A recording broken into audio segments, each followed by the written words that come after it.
Mixture and allegation आज हम अपना एक नया टॉपिक शुरू करने वाले हैं बच्चा। और ये चैप्टर ऐसा है जिसे बच्चे अगर मैं आपसे कहूं कि आप पढ़ चुके हो तो इसमें कोई बड़ी बात नहीं है, क्योंकि लगभग सारा सा ही सिलेबस हम पढ़ के आ चुके हैं और बहुत सारे चैप्टर्स में बहुत सारी जगह आप लोगों ने इस चैप्टर का जिक्र सुना होगा, मिक्सचर एंड एलिगेशन।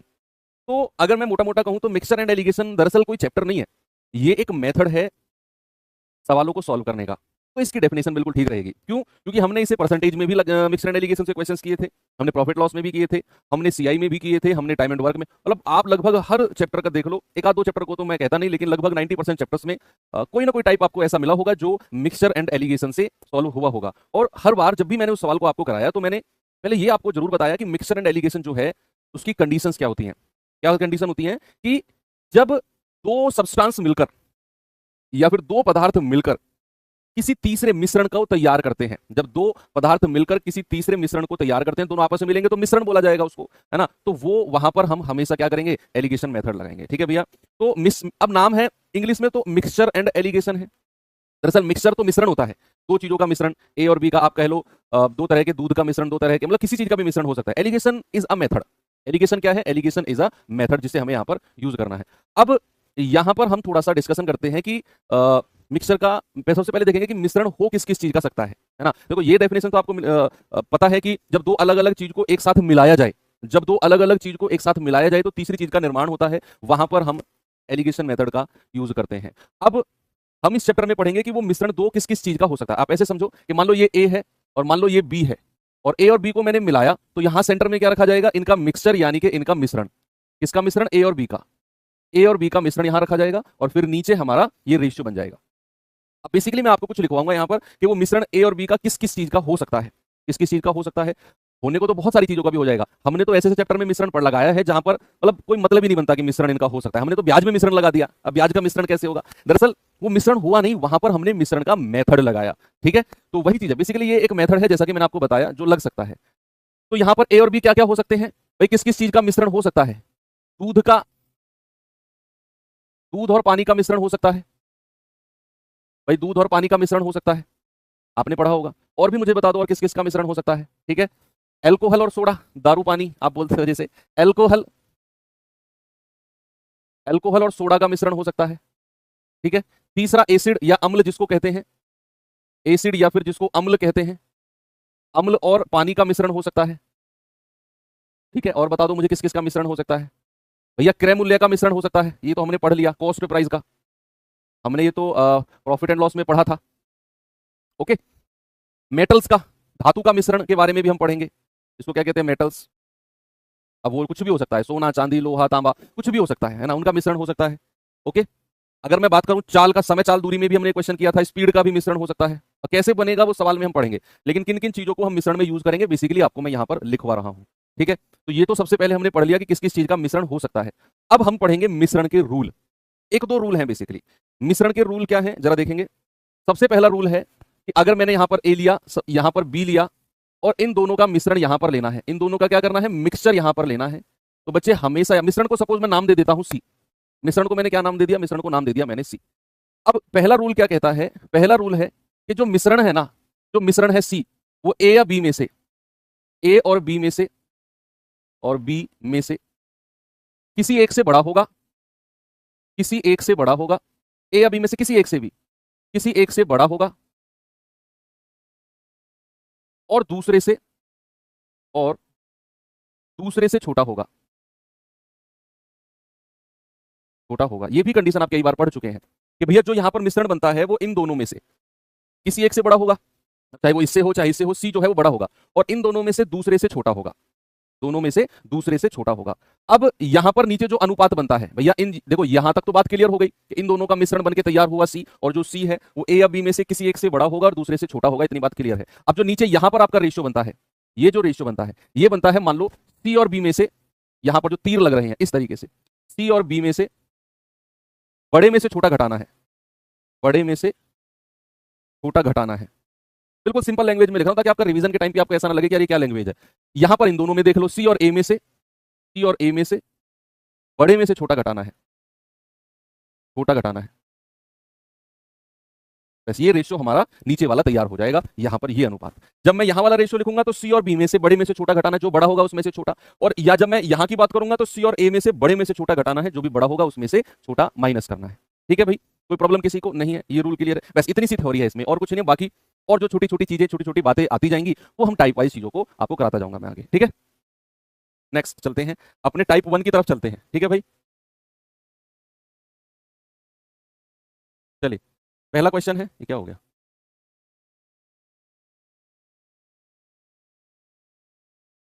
जरा ये सवाल करना।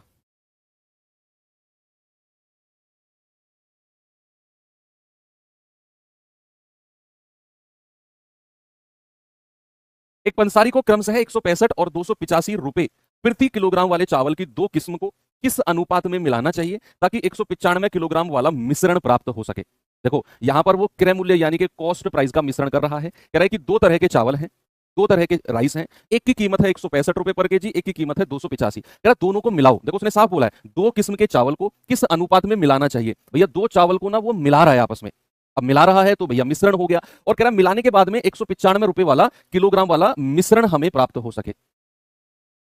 अब कॉस्ट प्राइस का मिश्रण, क्रय मूल्य का मिश्रण जब भी होता है बच्चा, हमेशा एक बात याद रखना कि यहां अगर आपने किसी वस्तु का क्रय मूल्य लिया कॉस्ट प्राइस, यहां भी अगर आपने क्रय मूल्य लिया तो भैया मिश्रण का भी कॉस्ट प्राइस आपको चाहिए होगा। यह बात ध्यान रखना, एक टाइप अलग से है इसके ऊपर, यहां मिश्रण का भी कॉस्ट प्राइस। ऐसा नहीं चलेगा, सामने देखो, ऐसा नहीं चलेगा कि यहां पर आपने क्रय मूल्य ले लिया, यहां पर क्रय मूल्य और मिश्रण को सेलिंग प्राइस में ले लिया, यानी कि ऐसा ले लिया कि मिश्रण को 200 रुपए पर किलो में बेचता है सेलिंग प्राइस ना। हमें यहां पर मिश्रण को भी क्रय मूल्य में देखना है कि भैया अलग अलग अगर इतने रुपए में क्रय मूल्य पड़ा है तो टोटल मिश्रण का क्रय मूल्य कितना रहा होगा, वो यहां पर लेना है। ये भी एक रूल के रूप में, जो भी छोटे छोटे रूल आते जाएंगे ना इसमें मैं आपको लिखवाता जाऊंगा। ठीक है, तो यहां पर भैया एक का 165 है, दूसरे का क्या है 285 है, और मिश्रण का क्रय मूल्य कितना है 195 रुपए पर केजी वाला मिश्रण मिलेगा, तो यहां पर रख दो। अब आपने क्या करना है, बड़े में से छोटा घटाना है। देखो एक चीज तो आपको ध्यान रखनी है कि बीच वाले से एक तो बड़ा होगा और एक छोटा होगा। अगर ऐसा नहीं है, अगर बीच वाले से एक बड़ा और एक छोटा नहीं है तो बच्चे याद रखना मिश्रण संभव नहीं होगा, मिक्सचर पॉसिबल नहीं होगा। तो बड़े में से छोटा घटाओ, तो 0 8 18 में से 9 गया 9, यहां पर बड़े में से छोटा 0, 9 में से 6 गया 3, तो 30 एकम 30, 30 तिया 90। तो क्या रेशियो मिला बच्चा, ये रेशियो मिल गया हमें 3:1 का।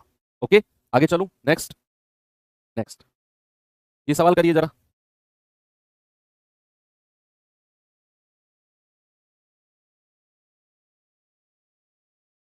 बताओ जरा, दो प्रकार के चावल की दर 11 रुपए पर केजी और 21 रुपए पर केजी है।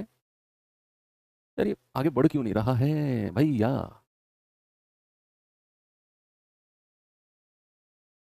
एक सेकंड, इस फाइल को दोबारा लगाना पड़ेगा मुझे।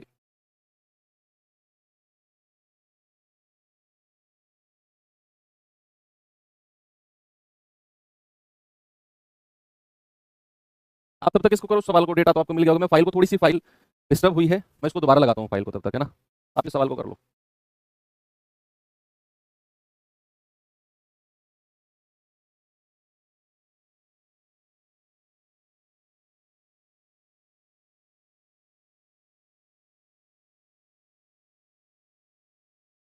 चलो,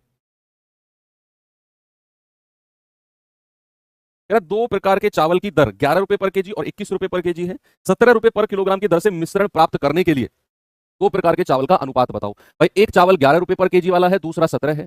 मिश्रण का क्रय मूल्य क्या कह रहा है 21, नहीं एक का 21 है, सॉरी एक का 21 है, एक का 11 है। कह रहा है 17 रुपए पर केजी वाले मिश्रण को प्राप्त करना है, तो मिश्रण का मूल्य बीच में रखते हैं, बड़े में से छोटा घटा दो, और 17 में से 11 गया 6, तो 2 दूनी 4 और 2 तिया 6। क्या रेशियो आ गया, 2:3 का रेशियो है। ऑप्शन नंबर बी हमारा सही है।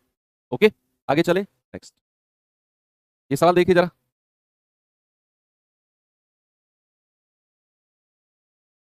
कह रहा है वह अनुपात ज्ञात कीजिए जिसमें 8.3 रुपए पर किलोग्राम वाले चावल को 5.3 रुपए पर किलोग्राम वाले चावल के साथ मिलाया जाए तो 6.3 रुपए पर किलोग्राम वाला मिश्रण मिले। बहुत आसान आसान क्वेश्चन है ये तो, है ना भाई। एक है 8.3, अच्छे सवाल भी आएंगे, डोंट वरी। एक है 5.3 और मिश्रण का मूल्य कितना है, मिश्रण का मूल्य है 6.3। मिश्रण का मूल्य कितना है बच्चा 6.3। यस ओके, अब क्या करना है, यहां पर आपने देखना है बड़े में से छोटा। एक चीज अब आप देखो, मैं आपको एक चीज थोड़ा सा अलग से बताना चाहूंगा। छोटे छोटे कॉन्सेप्ट है मिश्रण के, मुझे आपको थोड़ा सा बताने हैं वो। तो छोटे छोटे कॉन्सेप्ट क्या है, पहले तो आप यहीं पे देख लो, बड़े में से छोटा माइनस करके देख लो। 1:2 आ रहा है। अच्छा नहीं, अभी व्हाइट कलर की हो गई है ना, थोड़ा सा बोर्ड दोबारा स्टार्ट किया था ना पीडीएफ, एक बार ये नखरे दिखाता ही है।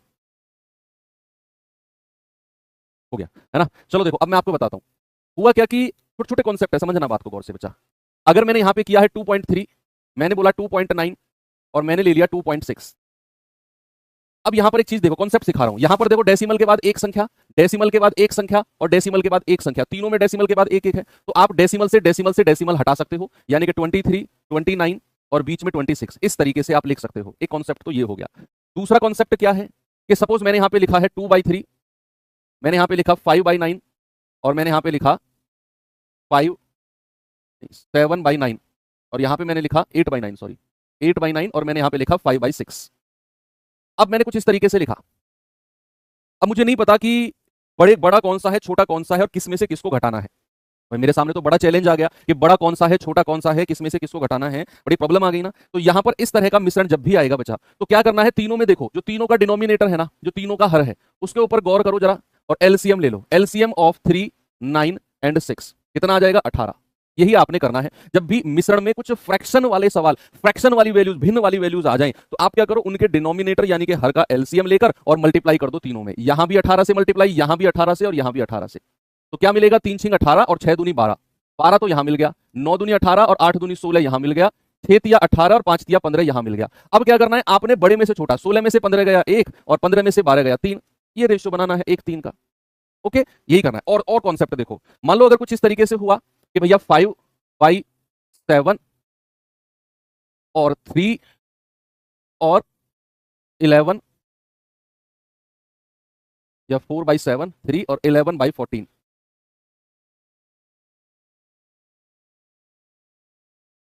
यस, नहीं ये गलत हो जाएगा,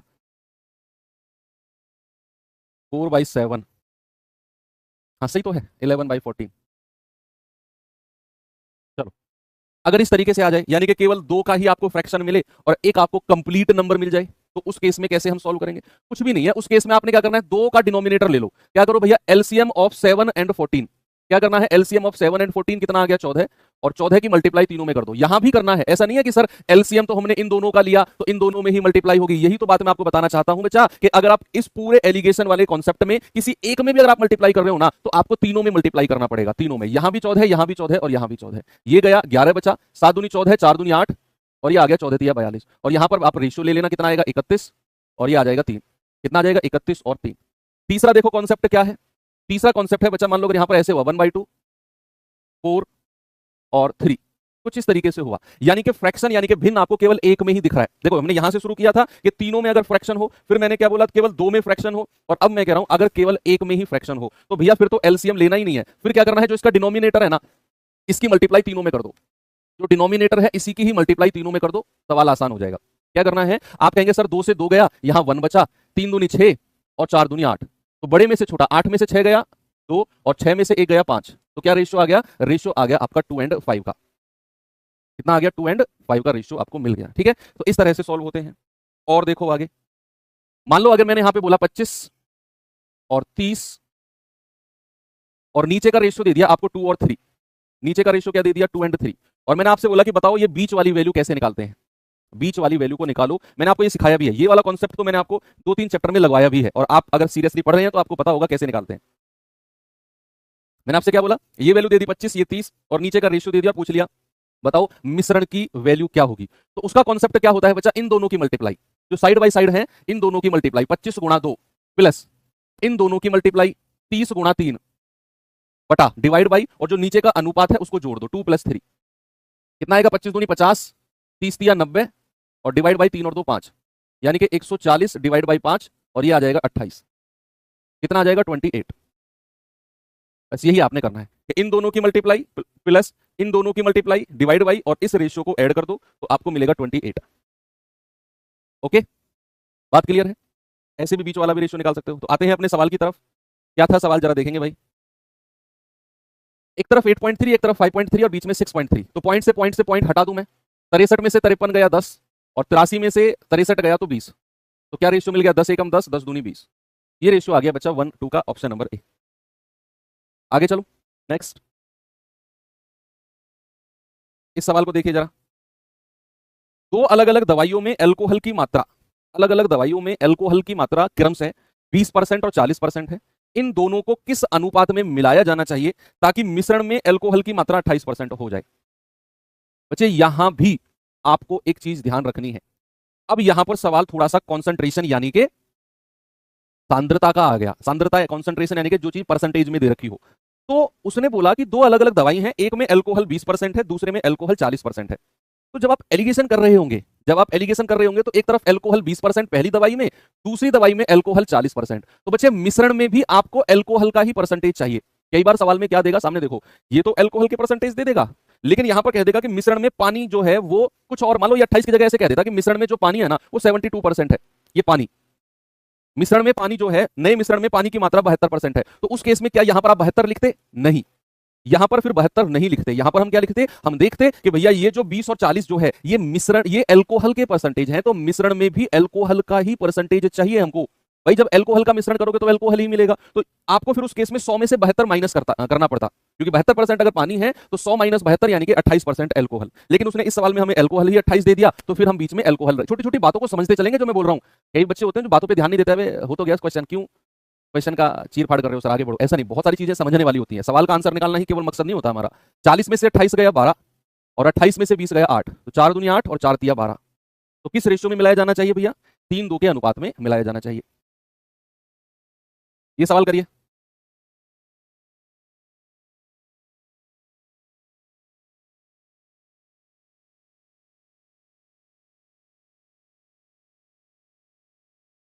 बताइए। कह रहा सोना पानी से 17 गुना भारी है, सोना पानी से, और तांबा पानी से 9 गुना भारी है। अब यहां सोने और तांबे का मिश्रण हुआ है। किस अनुपात में धातुओं को मिश्रण किया जाए, सोने और तांबे दोनों को, ताकि वे पानी से 12 गुना भारी हो जाए? यानी कि सबका कंपैरिजन पानी से दिया हुआ है, सबका कंपैरिजन। भाई सोना कितने गुना भारी है? 17 गुना पानी से। तांबा कितने गुना भारी है? पानी से 9 गुना भारी है। तो मिश्रण पानी से कितना गुना भारी है? तो मिश्रण पानी से 12 गुना भारी है। तीनों का कंपैरिजन, चाहे सोना हो, चाहे तांबा हो, चाहे मिश्रण हो, तीनों का कंपैरिजन पानी से दिया हुआ है। तो आप एलिगेशन लगा दो। 17 में से 12 गए 5, 12 में से 9 गया 3, 3-5 का रेशियो आ गया। ये बहुत बेसिक क्वेश्चन मैंने अभी आपको कराया फर्स्ट टाइप में। हालांकि ये चैप्टर उतना लंबा चौड़ा परेशान करने वाला आपको है नहीं, फिर भी चलो पहले टाइप 2 के जो क्वेश्चन है टाइप 3 वाले करते हैं। उसमें ये सवाल देखो, फिर टाइप 3 में टाइप 2 वाले कर लेंगे। कह रहा एक विक्रेता दो प्रकार की दालों को क्रमशः 10 रुपए प्रति किलोग्राम और 22 रुपए प्रति किलोग्राम, दो प्रकार की दाल है, एक का रेट 10 है, एक का रेट 22 है, कह रहा मिलाता है तो 10 रुपए प्रति किलोग्राम को किस अनुपात में 22 रुपए प्रति किलोग्राम में मिलाए ताकि 12 रुपए प्रति किलोग्राम वाला मिश्रण हमें मिले। इस चैप्टर में आप देखेंगे कि जो सारे टाइप है ना वो एक दूसरे से मिलते जुलते हैं, ज्यादा डिफरेंस आपको टाइप्स में नहीं मिलेगा, क्योंकि मैंने शुरू में ही बोला कि मिक्सचर एंड एलिगेशन ये एक मेथड है, एक टाइप है, और जो चैप्टर अपने आप में टाइप है उसमें ज्यादा लंबे चौड़े टाइप तो होंगे ही नहीं, है ना। तो बहुत 19-20 का फर्क होगा हर टाइप में बस। भाई दो प्रकार की दाल है, एक का रेट 10 रुपए है, एक का रेट 22 है। मिश्रण का भी क्रय मूल्य चाहिए हमें, तो मिश्रण का क्रय मूल्य कितना आ गया? 10 रुपए प्रति किलोग्राम वाला, एक का रेट 10, एक का रेट 22 मिलाया जाए ताकि 12 रुपए प्रति किलोग्राम वाला मिश्रण मिले। तो 22 में से 12 गया 10, 12 में से 10 गया 2, 2 एकम 2, 2 पंजे 10। तो किस रेशियो में मिलाया जाए बच्चा? 5:1 के रेशियो में मिलाया जाना चाहिए। ठीक है, आगे चलते हैं। ये सवाल देखिए,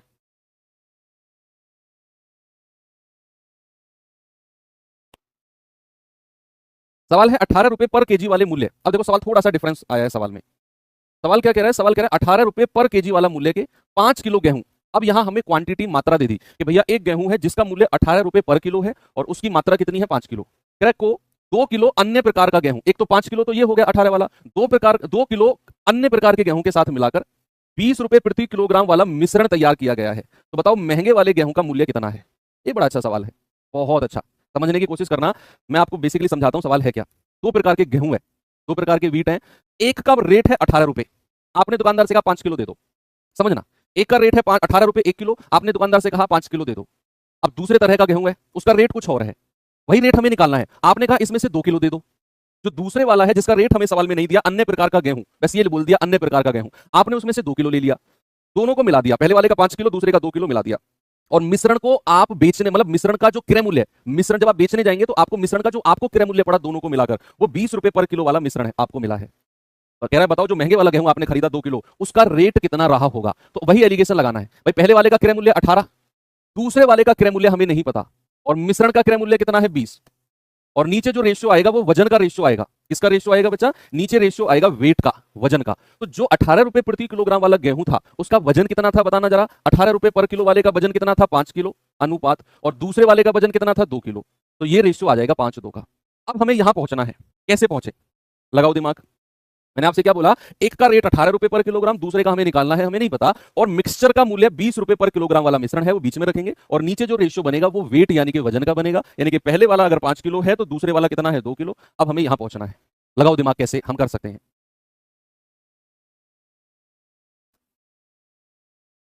बहुत सारे लोग पहुंच भी गए हैं, देखो कैसे, बहुत सारे तरीके हैं आपके पास। आप मान लो इसे कुछ मान लो, इन दोनों की मल्टीप्लाई बटे 7 बराबर 20, ऐसे भी आप कर सकते हो। मान लो इसका मूल्य आपने बी मान लिया, एक तरीका तो ये हो गया, 18 की 5 में गुणा करेंगे 90 प्लस बी की 2 में गुणा करेंगे 2b बटा इन दोनों को प्लस कर देंगे 5 और 2 7, और बराबर किसके हो जाएगा 20 के, जो मिश्रण का मूल्य दिया हुआ है, तो यहां से बी निकाल लो।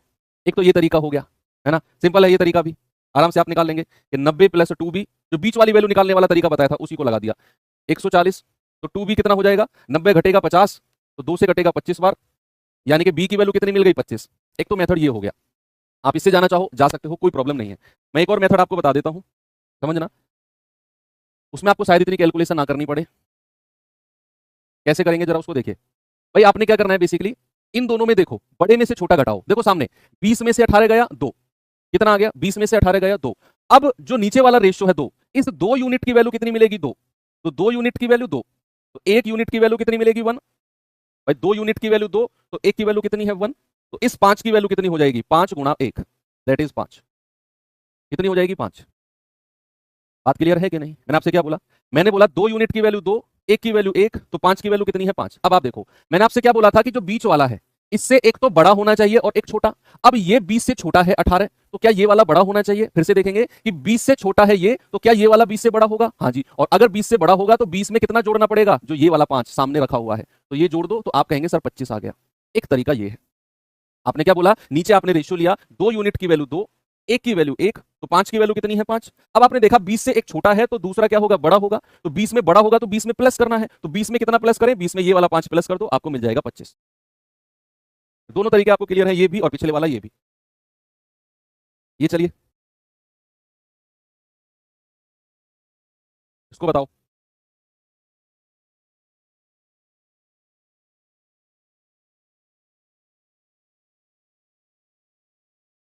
कह रहा है Nivedita 6 kilo coffee powder, 6 kilo ये वजन दे दिया हमको, क्या दे दिया बच्चा, ये वजन दे दिया 6 किलो कॉफी पाउडर, 2730 रुपए प्रति किलोग्राम, ये उसका क्रय मूल्य है कि दर से खरीदती है, तो कॉस्ट प्राइस। अब कह रहा है और 12 किलो कॉफी पाउडर, ये दूसरे का वजन है, 12 किलो कॉफी पाउडर 1002 रुपए पर केजी, ये दूसरे का मूल्य है कि दर से खरीदती है, उसके लिए 18 किलो कॉफी पाउडर के मिश्रण का मूल्य कितना होगा। भाई 12 किलो ये और 6 किलो ये, टोटल कितना हो गया 12 और 6 18, तो वो ये कह रहा है 18 किलो के मिश्रण का क्रय मूल्य। इस बार आपसे उसने मिश्रण का कॉस्ट प्राइस पूछ लिया है, बताइए क्रय मूल्य पहले वाले का कितना है बच्चा 2730, दूसरे वाले का कितना है 1002, और हमें मिश्रण का कॉस्ट प्राइस निकालना है, और उसने हमें वजन दिया है, तो नीचे जो रेशियो बनता है वो किसका बनता है वजन का, तो जो 2730 है वो कितने किलो है 6 किलो, और जो 1002 वाला है वो कितने किलो है 12 किलो, तो रेशियो बना लो 6 एकम 6, 6 दूनी 12। अब आपको ये मिश्रण का क्रय मूल्य चाहिए, मिश्रण की कीमत आपको चाहिए, क्या आप नहीं निकाल सकते, मुझे लगता है निकाल सकते हो, डेफिनेटली आप निकाल सकते हो। आपको ये बीच वाली वैल्यू निकालनी है, कैसे निकलेगी बच्चा, आप इन दोनों की मल्टीप्लाई करो, 2730 एकम 2730 मल्टीप्लाई कर दिया आपने तो 2730 प्लस इन दोनों की करेंगे 1002 दूनी 2004, और डिवाइड बाई इन दोनों को प्लस कर दो, 2 और 1 3, कितना हो जाएगा भैया 4 3, और 27 और 20 47, डिवाइड बाई 3, 3 से जाएंगे 3 एकम 3, 3 पंजे 15, 2 3 सत्ते 21, 3 अट्ठे 24, कितना आ गया बच्चा 1578, यानी कि ऑप्शन नंबर ए हमारा सही है। बताइए 1578 सभी का सही है क्या, बोलो भाई। नीचे वजन का रेशियो 6 और 12 था, मैंने 1 2 कर दिया, इन दोनों की मल्टीप्लाई 2004, डिवाइड बाई दोनों रेशियो को जोड़ दो, 2 और 1 3, आपको मिल जाएगा 1578, 1578। आगे चले, इस सवाल पे आइए जरा, फिर हम टाइप चेंज करते हैं।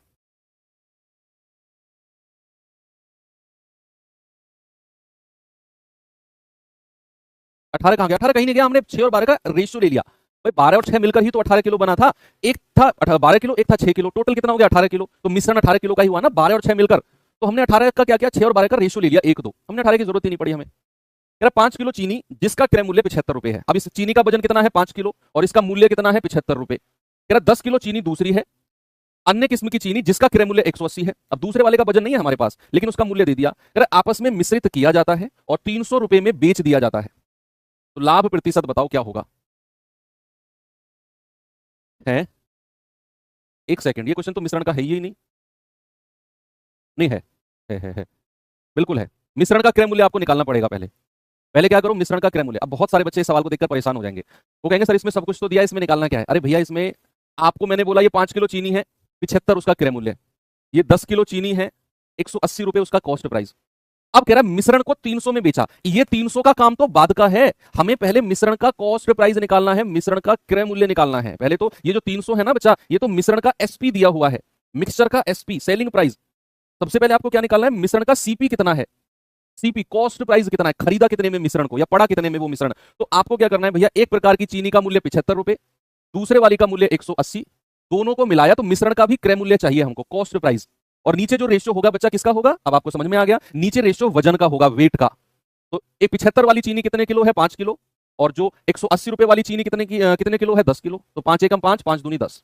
अब ये मिश्रण का क्रय मूल्य निकाल दो आप, मिश्रण का कॉस्ट प्राइस जल्दी से, मिश्रण का कॉस्ट प्राइस जल्दी से। तो आप इन दोनों की गुणा करेंगे, 75 एकम 75, इन दोनों की गुणा करेंगे 18 दूनी 36, 360, और डिवाइड बाई प्लस कर दो 2 और 1 3, कितना हो जाएगा? 5 7 6 13, 3 और 1 4, डिवाइड बाई 3, 3 एकम 3, 3 चौके 12, 3 पंजे 15। तो आपको पता चल गया मिश्रण का कॉस्ट प्राइस, मिश्रण का सीपी कितना है? 145। और एसपी कितना दिया हुआ है हमें सवाल में? 300 रुपए में बेचा है। मिश्रण को कितने में बेचा है भैया? मिश्रण को 300 रुपए में बेचा है।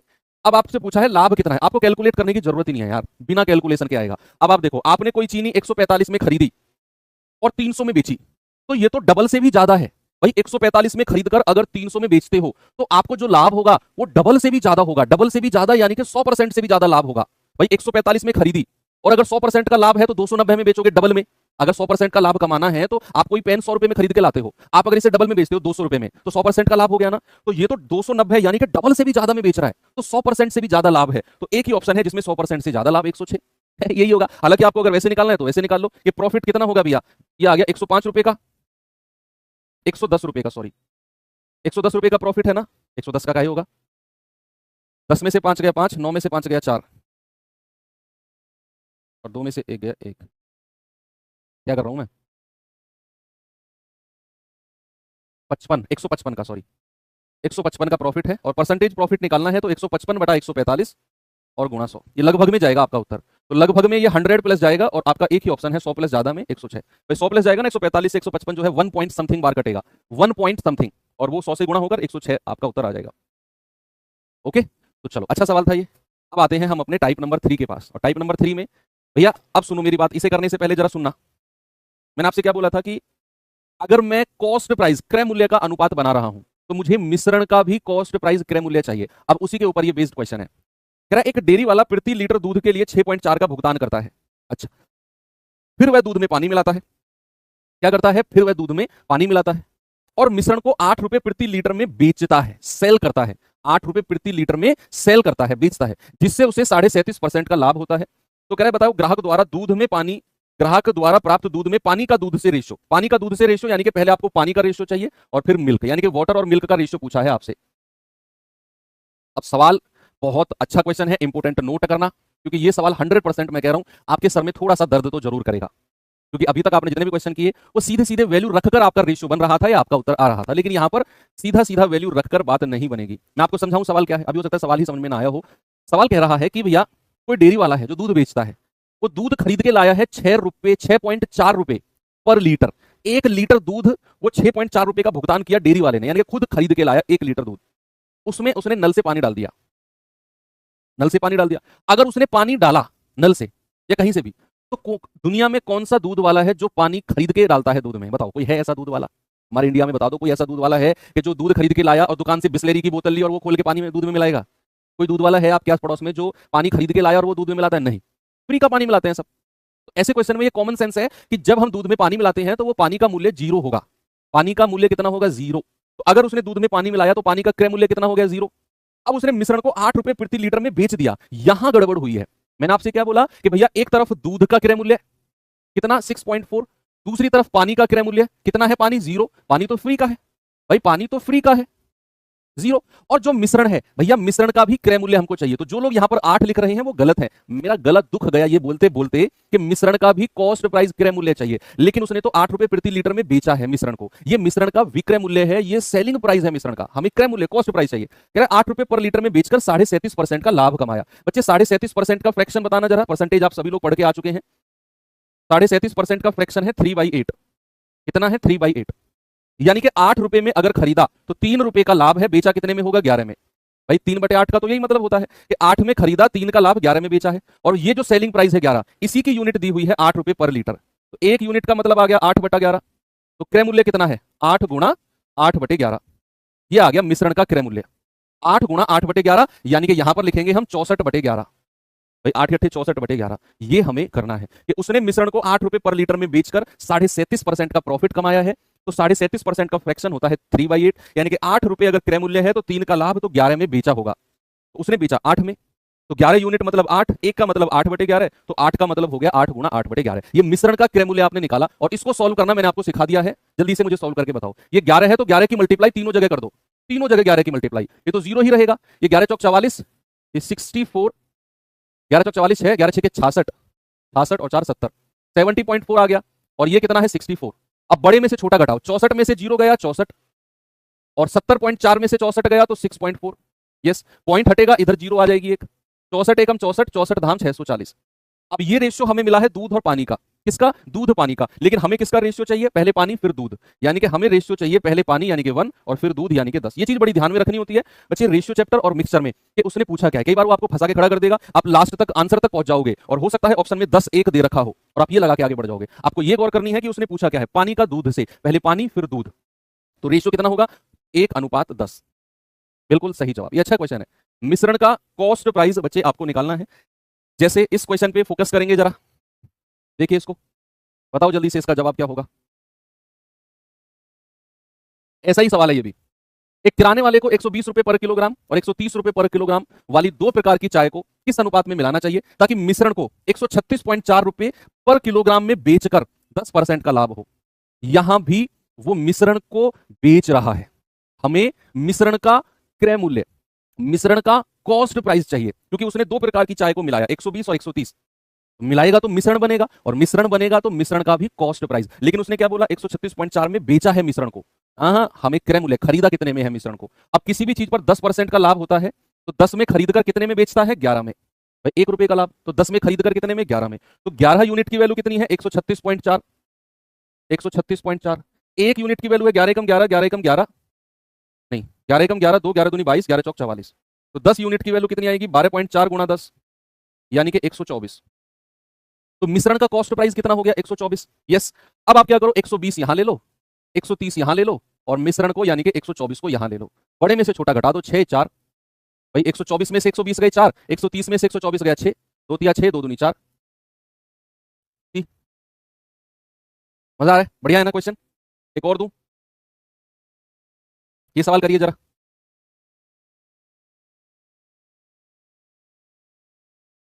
जल्दी से बता दो मुझे इसका जवाब। कह रहा है 3.8 रुपए पर किलोग्राम वाली कितने किलोग्राम चीनी को 4.6 रुपए प्रति किलोग्राम वाली 60 किलोग्राम चीनी में मिलाया जाना चाहिए ताकि मिश्रण को 5 रुपए प्रति किलोग्राम की दर से बेचकर 25% का लाभ हो। यहां भी मिश्रण को बेच रहा है कितने में? 5 रुपए में बेच रहा है और 25% का लाभ हो रहा है। मैंने कहा मिश्रण का भी क्रय मूल्य बताओ, उसके बाद ही एलिगेशन मेथड लगेगा, उसके बाद ही। तो 25% का फ्रैक्शन होता है 1/4, यानी कि 4 में खरीदा तो 1 रुपए का फायदा, तो 5 में बेचा होगा। भाई ये तो हम प्रॉफिट लॉस में पढ़ चुके हैं ना, बेसिक सी चीज है। इसकी वैल्यू 5 रुपए की वैल्यू, 5 यूनिट की वैल्यू 5 रुपए, एक की वैल्यू 1 रुपए, तो 4 की वैल्यू कितनी हो जाएगी? 4 रुपए। यानी कि आपको पता चल गया कि मिश्रण का कॉस्ट प्राइस कितना है? 4 रुपए। मिश्रण का क्रय मूल्य कितना है? 4 रुपीज। अब आप एलिगेशन लगा दो, एक तरफ 3.8, एक तरफ 4.6, और मिश्रण कितना आएगा? 4 का। अब आप घटाओ बड़े में से छोटा। भाई 4.6 में से 4 घटेगा तो 0.6 आएगा, और 4 में से 3.8 घटेगा तो 0.2 आएगा, है ना। 4 में से 3.8 घटाओगे, बेसिक सी चीज है, 0.2 आएगा। अब रेशियो है, पॉइंट से पॉइंट हटा दो, 2 तिया 6 और 2 एकम 2। अब ये रेशियो जो आया है ये वजन का आ गया, वेट का, वजन का रेशियो। यानी कि अगर 3.8 वाली कीमत वाली का वजन 3 यूनिट है तो 4.6 कीमत वाली का वजन 1 यूनिट है। उसने 4.6 वाली का वजन कितना दे रखा है? 60 किलोग्राम। देखो सेकंड लाइन पढ़ो फिर से कि 4.6 वाली का वजन कितना है? 60 किलोग्राम। तो 1 यूनिट का मतलब 60 केजी, और इसका वजन आपसे पूछा है। 3 का मतलब कितना है? 180 केजी।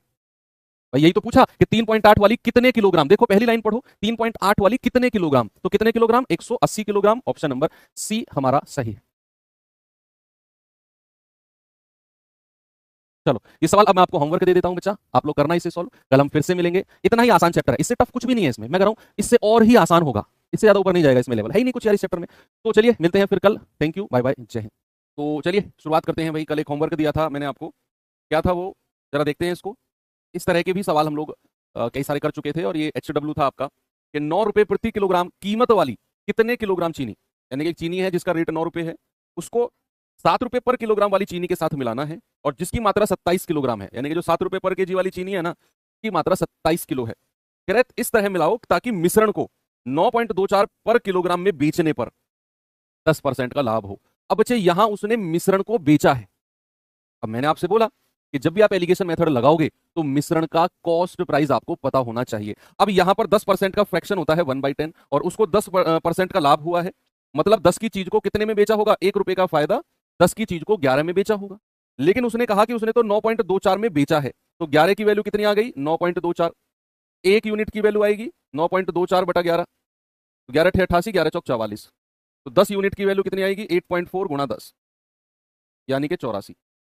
तो ये आ गया मिश्रण का कॉस्ट प्राइस, नहीं 0 पॉइंट गलत लिख दिया हमने, वो 0.84 आएगा, तो 0.84 आएगा, है ना, डिवाइड बाई 100 है ना, तो 0.84, और यहाँ 0.84 को मल्टीप्लाई करेंगे तो कितना आ जाएगा, 8.4, यानी कि मिश्रण का कॉस्ट प्राइस कितना आ गया, 8.4।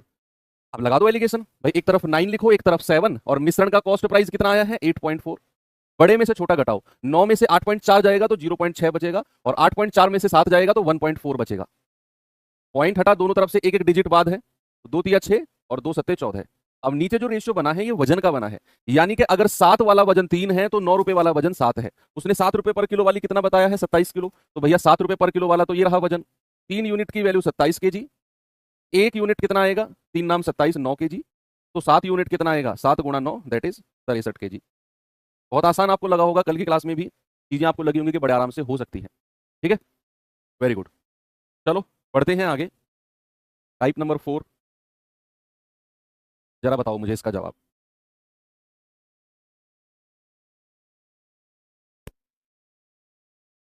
ठीक है भाई, अब आते हैं हम अपने अगले टाइप की तरफ। इस टाइप में जाने से पहले थोड़ा सा आपको मैं इस टाइप की ना बेसिक नॉलेज देना चाहता हूँ कि कैसे कैसे क्वेश्चन इस टाइप में पूछे जाएंगे। उनसे पहले जो हमें अपने दिमाग में चीजें रखनी है वो क्या है, दरअसल चीजें वही है मिक्सर एलिगेशन की, बस थोड़ा थोड़ा थोड़ा थोड़ा एक्स्ट्रा नॉलेज हमें हर टाइप में वो देता जाएगा। अब जैसे फॉर सपोज मैंने आपसे बोला कि कोई मेरे पास बहुत बड़ा गिलास है, मान लो इस गिलास में 5 लीटर तो दूध है, और 2 लीटर इसमें क्या है, वाटर, यानी कि इसमें मिल्क और वाटर है गिलास में, समझना, इसमें मिल्क और वाटर है जिसमें 5 लीटर दूध है और 2 लीटर पानी है, मिक्सचर है। अब हुआ क्या, मैं इसमें क्या करता हूं, मैं इसमें 1 लीटर पानी मिला देता हूं, मैं 1 लीटर पानी मिला देता हूं इसमें वाटर W। तो भैया नए मिश्रण में क्या दूध कितना लीटर होगा और पानी कितने लीटर होगा, क्या आप मुझे बता सकते हैं, बोलो बोलो। आप कहेंगे कि सर पहले 2 लीटर पानी था, अब उसने 1 लीटर पानी मिलाया तो पानी हो गया 3 लीटर, लेकिन पहले 5 लीटर दूध था, तो क्या अभी दूध 5 लीटर रहेगा, सोचो। भैया उसने 5 और 2 लीटर दूध के मिश्रण में 1 लीटर पानी मिलाया, क्या मिलाया उसने, केवल पानी, वाटर, तो पानी तो 2 लीटर से 1 लीटर प्लस होकर 3 लीटर हो गया। क्या दूध की मात्रा चेंज होगी, ऐसा सोचो कि आपके घर में दूध लिया जाता है सुबह सुबह, मान लो 2 लीटर दूध लिया आपने और उसमें 1 लीटर पानी मिला दिया, तो क्या वो 2 लीटर दूध प्योर दूध लिया था और उसमें 1 लीटर पानी मिला दिया, मिश्रण हो गया 3 लीटर। अब 1 लीटर पानी मिलाने से क्या दूध की मात्रा बढ़ेगी, नहीं, बेशक वो टोटल दिखेगा आपको व्हाइट कलर का, लेकिन वो दूध जितना ओरिजिनल में था उतना ही रहेगा, पानी के मिलाने से दूध की मात्रा पर कोई फर्क नहीं पड़ेगा। यही बात मैं आपको समझाना चाह रहा हूं कि 5 लीटर अगर पानी शुरू में दूध शुरू में था तो 5 लीटर दूध लास्ट में रहेगा। अगर आप बाहर से पानी मिला रहे हो तो दूध की मात्रा पर कोई फर्क नहीं पड़ेगा, जितना शुरू में था उतना ही लास्ट में रहेगा, और अगर आप दूध मिला रहे हो तो पानी जितना शुरू में था पानी उतना बाद में रहेगा। बेसिकली आपको जो मैं टाइप कराने वाला हूं वो इसी के ऊपर बेस्ड है कि जो चीज बाहर से मिलाई गई आपको उसे देखना है, उसके अलावा जो भी चीज है वो चेंज नहीं होगी, वो जितना शुरू में थी उतना ही लास्ट में होगी, ये बात ध्यान में रखना। और ये थोड़ा सा प्रैक्टिकल रूप से भी मैंने आपको बता दिया है। अब सवाल कैसे बन सकता है, जरा सवाल को देखते हैं। जैसे ये क्वेश्चन है, जरा देखना बच्चा, क्या करें भैया, तो एसएससी ने एक नोटिस भी निकाल दिया है कि कुछ नहीं करा सकते हो तुम, कोई आज तक जितना भी एग्जाम कराए हैं एसएससी ने, कोई सवाल तुम नहीं कराओगे क्लास में, वो एक ऑफेंस माना जाएगा। मेरे हिसाब से मतलब उनके कहने का मतलब कुछ और था, ऐसा मुझे लगा, लेकिन उसका मतलब कुछ और समझ लिया गया, मुझे ऐसा लगता है। जैसा उन्होंने लिखा उसमें कुछ और मतलब निकल के आया, लेकिन उनका कहने का मोटिव ये नहीं था मुझे, क्योंकि ऐसा कोई भी नहीं कहेगा कि भैया हमने पीछे के 10-20 साल में जितने भी पेपर कराए किसी को तुम हाथ नहीं लगाओगे। भाई ये नहीं तो फिर क्या, बच्चा क्या पढ़ेगा, बच्चे को ही मना कर दे तुम भी नहीं पढ़ोगे, है ना। तो ऐसा तो वो नहीं, क्योंकि पिछले साल तो ये खुद ही प्रीवियस पेपर डालते थे अपनी वेबसाइट पे, आज भी डाले हुए हैं। तो कुछ और उसका मीनिंग, चलो कोई नहीं, देखते हैं क्या वो संशोधित होकर आता है, लेकिन फिलहाल के लिए तो खौफ का माहौल है। कह रहा है दूध और पानी के 90 लीटर मिश्रण में दूध और पानी का अनुपात 4:1 है। दूध पानी का मिश्रण टोटल कितना है 90 लीटर, और दूध और पानी का रेशियो कितना है 4:1। कह रहा है मिश्रण में कितना पानी और मिलाया जाए, आपको ये देखना है बच्चा उसने बाहर से क्या मिलाया। कह रहा है कितना पानी और मिलाया जाना चाहिए ताकि दूध और पानी का अनुपात कितना हो जाए, दूध और पानी का अनुपात 3:1 हो जाए।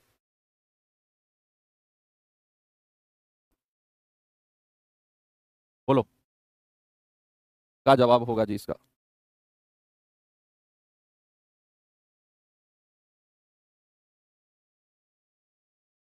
भाई दूध और पानी के मिश्रण में मिल्क और वाटर, मिल्क और वाटर का मिश्रण कितना है 3:7। सवाल ने बोला कितने लीटर का मिश्रण है, अरे क्वेश्चन चेंज हो गया क्या, हाँ 90 लीटर वाला ये था। दूध और पानी का मिश्रण कितना है भैया जरा बताना। दूध और पानी का मिश्रण है 4:1 का, और टोटल कितना है 90 लीटर। 90 लीटर टोटल है, तो सबसे पहले आप मुझे ये बता दो कि दूध कितने लीटर है और पानी कितने लीटर है। तो आप कहेंगे 4 और 1 5, 5 यूनिट की वैल्यू कितनी दी हुई है 90 लीटर, पहली ही लाइन में बोला है। 1 यूनिट कितना आएगा 5 से कटेगा 18 लीटर, तो भैया 4 यूनिट कितना आएगा 18 चौक 72 लीटर, और 1 यूनिट कितना आएगा 18 लीटर। यानी कि हमें यह पता चल गया कि दूध 72 लीटर है और पानी कितना है 18 लीटर है।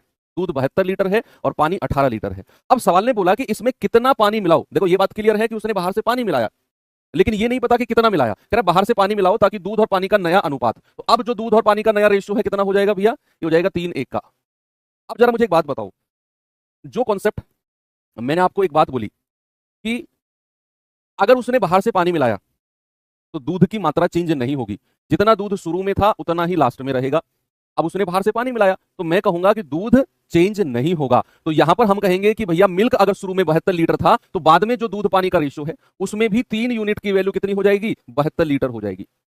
उसमें भी कितनी हो जाएगी बच्चा 72 लीटर होगी कि नहीं बोलो, क्योंकि हमने शुरू में बोला कि 90 लीटर मिश्रण है, दूध पानी 4:1 है, हमने बोल दिया भैया 72 लीटर दूध 18 लीटर पानी। अगर उसने पानी मिलाया तो दूध चेंज नहीं होगा। तो दूध अगर 72 लीटर शुरू में था तो नए अनुपात में भी 3 यूनिट की वैल्यू 72 होगी, तो 1 यूनिट कितना हो जाएगा 72/3 यानी कि 24, तो 1 यूनिट कितना हो जाएगा 24 लीटर।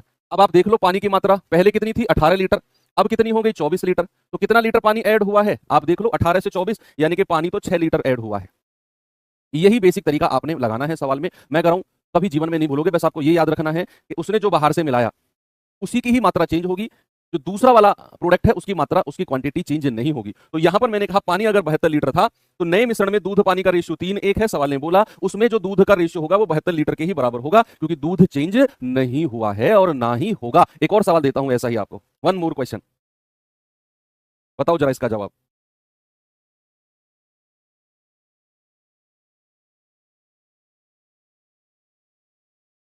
कह रहा है दूध और पानी के 2025 लीटर मिश्रण में, अब यहां पर दूध और पानी का क्या है 2025 लीटर मिश्रण में दूध और पानी का रेशियो कितना है 12:13।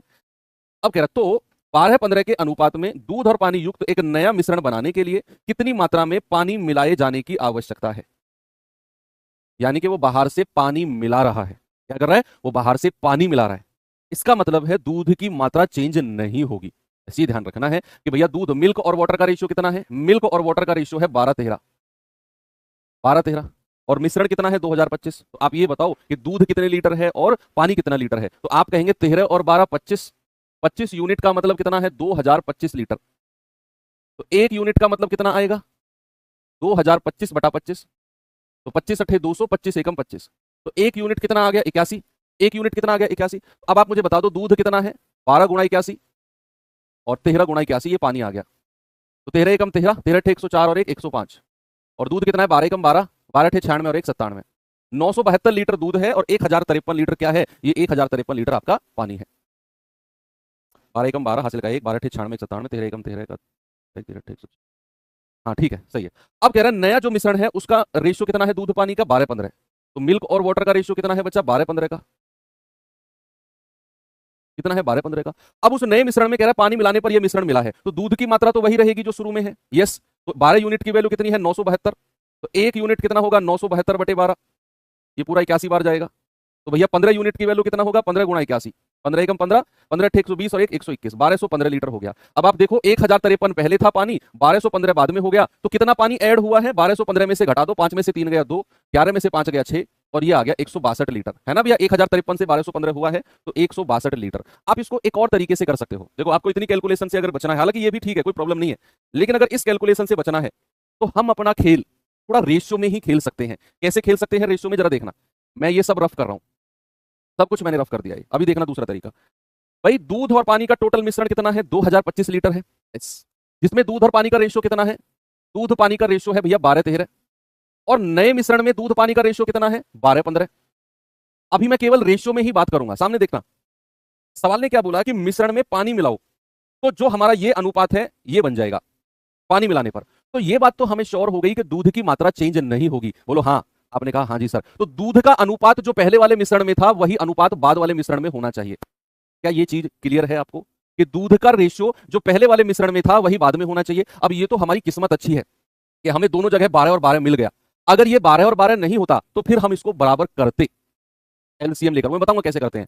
तो ये तो यहां पर 12 और 12 मिल गया, इसका मतलब है दूध की मात्रा हमें दोनों अनुपात में बराबर मिल गई है, और ये होनी भी चाहिए। अब आप देखो टोटल 13 और 12 कितना है, शुरू में 25, 25 यूनिट का मतलब 2025 लीटर, 1 यूनिट का मतलब कितना है, 81 लीटर। तो पानी कितना मिलाया है भाई, 13 से 15 हो गया पानी, पानी बढ़ा 2 यूनिट। पानी कितना यूनिट बढ़ा है, पानी बढ़ा है 2 यूनिट, क्योंकि भैया दूध तो बराबर है, तो पानी 13 से 15 हुआ 2 यूनिट, तो 1 यूनिट 81, 2 यूनिट कितना हो जाएगा, 81 गुणा 2 यानी कि 162 लीटर। ये आपका जवाब है ऑप्शन नंबर ए। अब आप या तो इस तरीके से कर लो या फिर आप इस तरीके से कर लो, आपकी मर्जी है, आपको दूध की मात्रा को बराबर करना है। अब जैसे फॉर एग्जांपल मैं आपसे बोलूं कि भैया दूध और पानी का रेशियो सपोज 3-2 है पहले मिश्रण में, दूसरे मिश्रण में कितना है, दूसरे मिश्रण में सपोज 6-7 है, और मैं आपसे कहता हूं कि दूध की मात्रा को बराबर करो, तो आप कैसे करोगे, जल्दी से बताओ। अगर मैं आपसे कहता हूं कि दूध की मात्रा को क्वांटिटी ऑफ मिल्क इक्वल करो, तो कैसे आप करोगे क्वांटिटी ऑफ मिल्क। आपने देखा पहले रेशियो में मिल्क 3 यूनिट है, दूसरे में 6 है। अब भैया हमें इन दोनों को बराबर करना है, हमें 3 और 6 को क्या करना है, हमें इक्वल करना है। तो इक्वल करने के लिए आप क्या करो बच्चा, एलसीएम ले लो। एलसीएम ऑफ 3 and 6 कितना होता है, 6। अब ये 6 को तो 6 बनाने की जरूरत नहीं है क्योंकि ये पहले से ही 6 बना हुआ है। अब इस 3 को अगर हम 6 बनाएंगे तो 2 से मल्टीप्लाई करेंगे, और अगर मैं 1 को 2 से मल्टीप्लाई करता हूं तो पूरा रेशियो 2 से मल्टीप्लाई हो जाएगा। अगर मैंने 3 को 2 से मल्टीप्लाई किया तो जो 3 के साथ वाला अनुपात है ना वो भी 2 से मल्टीप्लाई हो जाएगा। ये रेशियो का रूल है।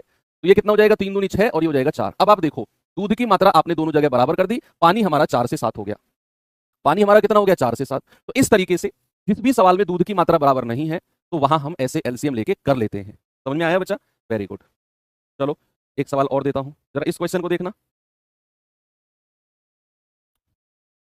बताओ भाई इसका जवाब जल्दी से मुझे।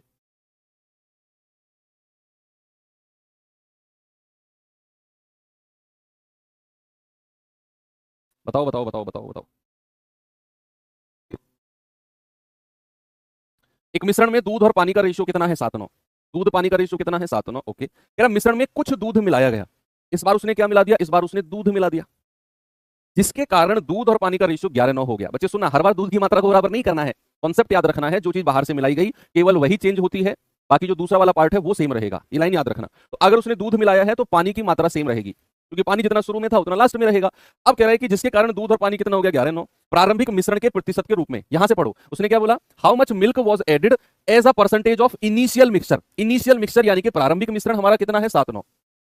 तो इनिशियल मिक्सचर यानी कि प्रारंभिक मिश्रण के कितना परसेंट दूध मिलाया गया, ये आपसे कहना चाह रहा है कि जो इनिशियल मिक्सचर है उसका कितना परसेंट दूध मिलाया गया है, प्रारंभिक मिश्रण के रूप में कितना दूध मिलाया गया। अब आप देखो भैया दूध और पानी का रेशियो शुरू में कितना है, प्रारंभिक रूप से मिल्क एंड वाटर कितना है, 7-9।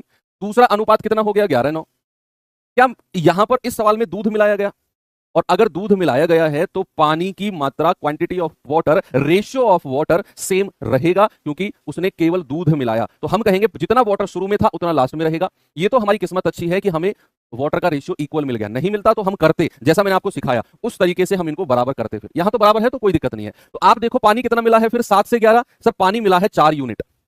कितना मिला है, पानी 4 यूनिट। और कह रहा है कि इनिशियल मिक्सचर का यानी कि प्रारंभिक मिश्रण का कितना परसेंट दूध मिलाया गया। तो प्रारंभिक मिश्रण टोटल कितना है, प्रारंभिक मिश्रण टोटल कितना है, 9 और 7 16, भाई दोनों को जोड़ेंगे तो जो ये 4 है ये इनिशियल मिक्सचर का यानी कि प्रारंभिक मिश्रण का कितना है, तो बटा 16 और गुणा 100। तो कितना हो जाएगा बच्चा, 4 चौक 16 और 4 से जाएगा तो 25%।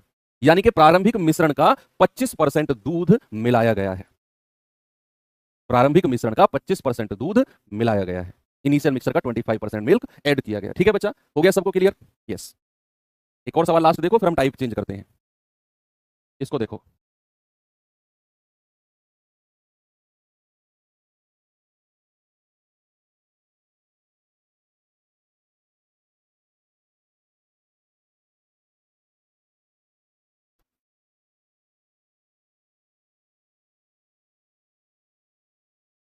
एक मिश्रण में दूध और पानी का अनुपात 3:7 है। मिल्क एंड वाटर का रेशियो कितना है? 3:7। यदि हम मिश्रण में 10 लीटर पानी मिलाते हैं, यदि हम मिश्रण में क्या करते हैं, 10 लीटर पानी मिलाते हैं, तो इसका अनुपात कितना हो जाएगा? 1:3। तो दूध की प्रारंभिक मात्रा ज्ञात करो। ये अच्छा सवाल है। सबसे पहले उसने, आप देखो कि उसने मिश्रण में क्या मिलाया है, उसने मिश्रण में पानी मिलाया है। तो भैया दूध की क्वांटिटी को पहले आप इक्वल करोगे। शुरू में दूध पानी कितना है शुरू के अनुपात में? ये है आपका 3:7 का। बाद में कितना हो गया? 1:3 का। 1:3 का। लेकिन हमने एक चीज देखी कि अगर उसने पानी मिलाया तो भैया पहले दूध की मात्रा को बराबर करो, उसके बाद ही होगा जो भी होगा। तो यहां पर दूध 3 है, यहां पर 1 है, तो भैया ये दोनों पहले बराबर होंगे क्योंकि उसने पानी मिलाया है। और अगर पानी मिलाया है तो दूध चेंज नहीं होगा, ये ध्यान रखना, दूध चेंज नहीं होगा। तो यहां पर क्या हम कर सकते हैं? यहां पर हम कर सकते हैं, अगर ये 3 है तो इसको भी 3 से गुणा कर दो, और यहां होगा तो यहां भी होगा। तो कितना हो जाएगा? 3:9। अब आप देख सकते हो कि दूध की मात्रा दोनों जगह बराबर हो गई, और ये दोनों जगह बराबर होनी जरूरी थी क्योंकि उसने केवल और केवल पानी मिलाया है। अब आप देखो उसने कितना पानी मिलाया। भैया पानी जो है वो 7 से 9 हुआ है, तो उसने कितना पानी मिलाया सर? 2 यूनिट। कितना पानी मिलाया बच्चा? 2 यूनिट। और सवाल के अकॉर्डिंग तो उसने 10 लीटर पानी मिलाया, तो 2 यूनिट का मतलब कितना हो गया बच्चा? 10 लीटर। 1 यूनिट का मतलब कितना हो गया? 10/2, यानी कि 5 लीटर। और आपसे क्या कह रहा है? आपसे कह रहा है कि दूध की प्रारंभिक मात्रा, the initial quantity of milk. Initial, तो इनिशियल शुरुआत का रेशियो तो ये है, और दूध की मात्रा कितनी हो जाएगी? 3 यूनिट, यानी कि 3 × 5, ये हो जाएगा 15 लीटर। तो दूध की इनिशियल मात्रा कितनी है? 15 लीटर, 15 लीटर। अब सभी बच्चों को ये क्लियर है 100%। बस क्या ध्यान रखना है, अगर उसने पानी मिलाया तो हमें दूध की मात्रा को बराबर करना है, और अगर उसने दूध मिलाया तो हमें पानी की मात्रा को बराबर करना है। और सवाल आगे आगे भागेगा फिर आपके। इतना इतना सा आसान सवाल है बस। चलो, ये टाइप के सारे क्वेश्चन हो चुके हैं। अब आते हैं हम अपने अगले टाइप के पास, टाइप नंबर 5। और टाइप नंबर 5 में जाने से पहले इसके भी छोटे से कॉन्सेप्ट हम पढ़ते हैं। क्या इसका छोटा सा कॉन्सेप्ट है बच्चे, जरा समझना। अब मैं आपसे कहता हूं कि ये एक कंटेनर है जिसमें दूध और पानी का रेशियो 3:2 है, और ये दूसरा कंटेनर है जिसमें दूध और पानी का रेशियो कितना है? 7:3 है। अब समझते रहना सामने, एक कंटेनर जिसमें दूध पानी का अनुपात 3:2 है, और दूसरा कंटेनर जिसमें दूध पानी का अनुपात कितना है? 7:3। और मैंने आपसे बोला दोनों कंटेनर की कैपेसिटी इक्वल है। मैंने आपसे क्या बोला? दोनों की कैपेसिटी, कंटेनर ए और कंटेनर बी, ए और बी की क्षमता बराबर है। ए और बी क्या है आपका? Equal capacity. इक्वल कैपेसिटी यानी कि बराबर क्षमता वाले हैं दोनों। अब बराबर क्षमता से आप क्या समझते हैं? बराबर क्षमता से समझते हैं सर कि दोनों की जो, मान लो अगर एक 10 लीटर का है तो दूसरा भी 10 लीटर का है। एक अगर 10 लीटर का है तो दूसरा भी 10 लीटर का है। दोनों की दोनों क्या है? इनकी कैपेसिटी इक्वल है। अब सवाल ने कहा कि दोनों को एक तीसरे कंटेनर में मिलाया गया। दोनों को क्या किया गया? दोनों को, इसको भी और इसको भी। और आपसे कहेगा बताओ तीसरे कंटेनर में दूध और पानी का रेशियो क्या होगा। इस तरह से क्वेश्चन आपसे पूछेगा कि बताओ एक कंटेनर जिसमें दूध पानी का रेशियो 3:2 है, दूसरा कंटेनर जिसमें दूध पानी का रेशियो 7:3 है, और ये दोनों कंटेनर की क्षमता बराबर है, कैपेसिटी इक्वल है। जितने लीटर का ये है उतने ही लीटर का ये है, दोनों बराबर लीटर के हैं। तो भैया अब इनको अगर मैं तीसरे में मिलाऊंगा तो तीसरे में दूध पानी का रेशियो क्या है? अब ऐसा सवाल आपके सामने आएगा और उसमें आपने क्या करना है, जरा गौर करना। सवाल समझ में आ गया ना आपको कि किस तरह से सवाल पूछने वाला है हमें टाइप में? कि दो कंटेनर हैं, दोनों की क्षमता बराबर है, उनको तीसरे कंटेनर में खाली करो, और जो तीसरा कंटेनर है उसमें दूध पानी का रेशियो बताओ। अब तीसरे कंटेनर में खाली करने से पहले भैया तीसरे कंटेनर, बहुत सारे बच्चे पता क्या करेंगे, सर इसमें दूध 7 और 3 10 कर दो, और इसमें 3 और 2 5 कर दो, ये रेशियो हो गया। भैया गलत है। भैया आप ऐसा जोड़ नहीं सकते 7 और 3 10। क्यों? क्योंकि इन दोनों की क्षमता बराबर नहीं है, हमें पहले इनकी कैपेसिटी को इक्वल करना है, तभी आप इन दोनों को जोड़ सकते हो। तो ऐसे नहीं जोड़ सकते सीधा सीधा। सबसे पहले हमें क्या करना है? हमें इनकी क्षमता को बराबर करना है। कैसे करते हैं जरा देखो भाई। पहले वाले में दूध और पानी कितना है? 3:2। दूसरे वाले में दूध और पानी कितना है? 7:3। अब इनका टोटल बताओ मुझे, टोटल क्या है? तो आप कहेंगे सर इसका टोटल है 3 और 2 5, और इसका टोटल है 7 और 3 10। क्या ये टोटल बराबर है? क्या ये टोटल इक्वल है? बोलो नहीं सर, ये टोटल तो इक्वल नहीं है। इसका टोटल 5 यूनिट बन रहा है, इसका 10 बन रहा है, लेकिन हमसे तो बोला है उसने कैपेसिटी इक्वल, यानी कि टोटल क्वांटिटी इक्वल। तो यहां पर टोटल कहां बराबर है? और अगर बराबर नहीं है तो फिर हमें क्या करना है, बोलो, हमें बराबर करना पड़ेगा। तो आप इस टोटल को बराबर करो, तभी जाकर आप आगे कुछ कर सकते हो इस सवाल में, क्योंकि हमसे उसने साफ बोला कि भैया कैपेसिटी इक्वल है, बराबर क्षमता के हैं दोनों के दोनों। तो मैंने इन दोनों का टोटल निकाला 5, इसका निकाला 10, ये टोटल अलग अलग है, इसको बराबर करना पड़ेगा। और वो बराबर कैसे करेंगे, वो बराबर इनका एलसीएम। कैसे बच्चा, एलसीएम ऑफ टोटल कितना है 5 और 10, तो कितना आ जाएगा 10। अब ये तो ऑलरेडी 10 है, अब अगर मैं इसको 10 बनाऊंगा तो 2 से मल्टीप्लाई करूंगा, 2 से मल्टीप्लाई करेंगे, और अगर यहां 2 से मल्टीप्लाई किया तो यहां भी 2 से करना पड़ेगा, पूरे अनुपात को 2 से, तो ये हो जाएगा 3 दूनी 6 और ये हो जाएगा 2 दूनी 4। अब आप देखो क्या ये टोटल क्वांटिटी दोनों की बराबर हो गई, कि अगर पहले वाला भी 10 लीटर है तो दूसरे वाला भी 10 लीटर है। ये जरूरी था करना बराबर, क्योंकि उसने बोला बराबर क्षमता वाला है, तो ये इक्वल करना जरूरी है। तो आपको अब सीधा सीधा जोड़ देना है कि भैया 7 6 13 दोनों को जोड़ दो अब, और 4 और 3 7, तो ये जो फाइनल में हमारा रेशियो आ गया ये 13 और 7 आ गया। ये काम आपने करना है कि सबसे पहले टोटल क्वांटिटी को बराबर करना है, फिर दोनों को जोड़ दो, दूध को जोड़ेंगे 7 6 13, पानी को जोड़ेंगे 4 और 3 7, तो फाइनल में रेशियो कितना आ गया 13 7 का। बस आपने यही करना है।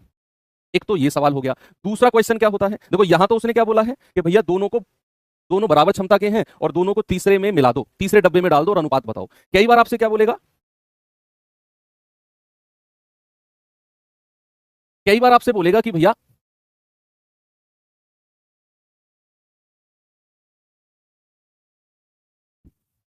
कि 2 डब्बे हैं, दूध पानी का रेशियो इतना इतना है, और दोनों डब्बे को 2 और 3 के अनुपात में मिलाओ। आपसे कहेगा दोनों डब्बे को, ए और बी को, ये बराबर क्षमता भी आपको नहीं देगा, आपसे कहेगा ए और बी को 2 3 के अनुपात में मिलाओ। ए और बी को क्या करना है, 2 3 के अनुपात में मिलाना है, रेशियो में मिलाना है, मिलाओ, ऐसा सवाल बनेगा। दूसरे तरह का क्वेश्चन है, इसको 2 3 के अनुपात में मिलाओ। ऐसा कहेगा कि एक डब्बा है जिसमें दूध पानी का रेशियो 3 2, दूसरा डब्बा है जिसमें दूध पानी का रेशियो 7 3, और दोनों डब्बे को पूरा पूरा तीसरे डब्बे में नहीं डालना, पूरा पूरा नहीं डालना। पहले डब्बे में से 2 यूनिट उठाओ और दूसरे डब्बे में से 3 यूनिट उठाओ और उन्हें मिलाओ तीसरे डब्बे में। पिछला जो कॉन्सेप्ट हमने पढ़ा ये वाला, इसमें तो क्या था, इसमें पूरा पूरा मिलाना है, पूरा पूरा कंप्लीटली खाली कर दो, खाली कर दिया। लेकिन यहां पर खाली नहीं करना है, यहां पर 2 यूनिट ए में से उठाना है और 3 यूनिट इसमें से। तो कैसे उठाएं, कैसे उठाएं भैया, तो वो उसके लिए फिर हम उसी तरह से जाएंगे जैसे हमने अभी भी पिछला वाला किया है, कि सबसे पहले क्या करना है, टोटल क्वांटिटी को बराबर करना है। भैया चाहे वो पूरा डब्बा खाली करने को कहे, समझो मेरी बात, सुनो सामने सभी देखो, चाहे वो पूरा डब्बा खाली करने को कहे, चाहे वो किसी अनुपात में मिलाने को कहे, आपको टोटल क्वांटिटी को बराबर करना पड़ेगा। यस, तो यहां पर दूध पानी कितना है 7 3 और 3 2, टोटल क्वांटिटी कितनी हो गई 3 और 2 5, और ये कितनी हो गई 7 3 10। भैया हमें सबसे पहले टोटल क्वांटिटी को, कुल क्षमता को बराबर करना पड़ेगा। अगर ये 10 है ये 5 है तो इसको 2 से मल्टीप्लाई करो, पहले टोटल क्वांटिटी को बराबर करना पड़ेगा। उसके बाद सवाल ने बोला ए और बी को 2 3 के अनुपात में मिलाना है, यानी कि ए वाले को मल्टीप्लाई कर दो 2 से और बी वाले को मल्टीप्लाई कर दो 3 से। जिस अनुपात में मिलाने को कहेगा फिर हम उससे मल्टीप्लाई कर देंगे, लेकिन इस अनुपात से 2 और 3 से मल्टीप्लाई करने से पहले हमें टोटल क्वांटिटी को इक्वल करना पड़ेगा। अब यहां हमने टोटल कितने से गुणा किया है, देखो 2 दूनी 4 से, तो 4 की मल्टीप्लाई यहां भी कर दो और यहां भी कर दो। यहां केवल हमने 3 से मल्टीप्लाई किया है, तो यहां भी और यहां भी, तो कितना हो गया 4 तिया 12, 4 दूनी 8, 7 तिया 21 और 3 तिया 9। अब आप जोड़ दो, तो भैया जोड़ेंगे तो 21 और 12 23, और 8 और 9 और 8 17, कितना हो जाएगा रेशियो 23 और 17, 23 और 17। ये आपका सही जवाब है 23 और 17। बहुत अच्छा सवाल है, हो सकता है थोड़ा सा मेहनत करने के बाद ही समझ में आए आपको। 21 और 12 33, सॉरी 33 33 33 33 17। अभी सवाल कराऊंगा, तो मैंने जस्ट कॉन्सेप्चुअल आपको चीजें बताई हैं। अब हम चलते हैं सवाल की तरफ। सवाल किस तरीके से बन सकता है, सवाल से थोड़ा सा कॉन्फिडेंस आएगा जब आप एक रिटन फॉर्म में देखते हो। तो यही 2 टाइप के क्वेश्चन बनते हैं इसमें, एक तो कहेगा पूरा का पूरा डब्बा खाली करो, एक कहेगा कि इस अनुपात में मिलाओ। दोनों केस में आपको टोटल क्वांटिटी को बराबर करना है। पहला क्वेश्चन देखेंगे, जरा बताओ इसका जवाब मुझे।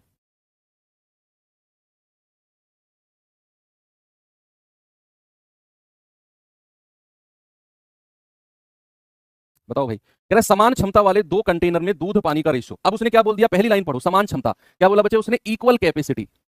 2 कंटेनर ऑफ इक्वल कैपेसिटी, समान क्षमता के 2 कंटेनर हैं जिसमें दूध पानी का रेशियो 3 4 और 3 1 है। यदि दोनों कंटेनर को पूरे मिश्रण को रखने की क्षमता वाले बड़े कंटेनर में खाली कर दिया, देखो उसने क्या बोला कि भैया if both the containers are emptied in a bigger container having capacity of contain the whole mixture, यानी कि हमने क्या कर दिया, पूरा का पूरा खाली किया है। अब देखो कि क्षमता वाले बड़े कंटेनर में खाली कर दिया, यहां वो ये नहीं कह रहा कि किस अनुपात में मिलाओ, बस कह रहा है खाली कर दो। तो पहला वाला जो मैंने आपको कॉन्सेप्ट बताया उससे यूज करना है, बड़े कंटेनर में दूध पानी का रेशियो। भाई समान क्षमता बोला है तो भैया मिल्क और वाटर पहले वाले में कितना है 3 4, दूसरे वाले में कितना है 3 1। सबसे पहले हमें क्या करना है, टोटल क्वांटिटी को बराबर करना है। 3 और 4 7, 3 और 1 4, हमें पहले इन दोनों को बराबर करना है टोटल क्वांटिटी को। अब आप 7 और 4 को जब बराबर करने जाओगे तो ये दोनों सह अभाज्य यानी कि को प्राइम है। कोप्राइम है, यानी कि इनमें से कुछ भी कॉमन नहीं आ रहा है। तो आप इस 4 की मल्टीप्लाई ऊपर कर दो और इस 7 की मल्टीप्लाई नीचे कर दो, दोनों बराबर हो जाएंगे। 4 की मल्टीप्लाई ऊपर, 7 की नीचे, 7 चौक 28, 7 चौक 28, दोनों बराबर हो गया। अब जिसकी मल्टीप्लाई यहां करी उसकी मल्टीप्लाई यहां भी करनी पड़ेगी और यहां भी, और जिसकी मल्टीप्लाई यहां करी उसकी पूरे अनुपात में करनी पड़ेगी। तो 4 तिया 12, 4 चौक 16, 7 तिया 21 और 7 एकम 7। अब आप जोड़ दो, 21 और 12 कितना होता है 33, और 16 और 7 कितना होता है आपका 23। भाई इन दोनों को जोड़ दो और इन दोनों को जोड़ दो, आपका उत्तर आ जाएगा 33, 23। देखो हो गया ना, बस यही है। अगर वो पूरा पूरा खाली करेगा तो टोटल क्वांटिटी को बराबर करके आराम से आप कर सकते हैं। एक और सवाल देता हूं आपको, बताओ इसका जवाब जरा।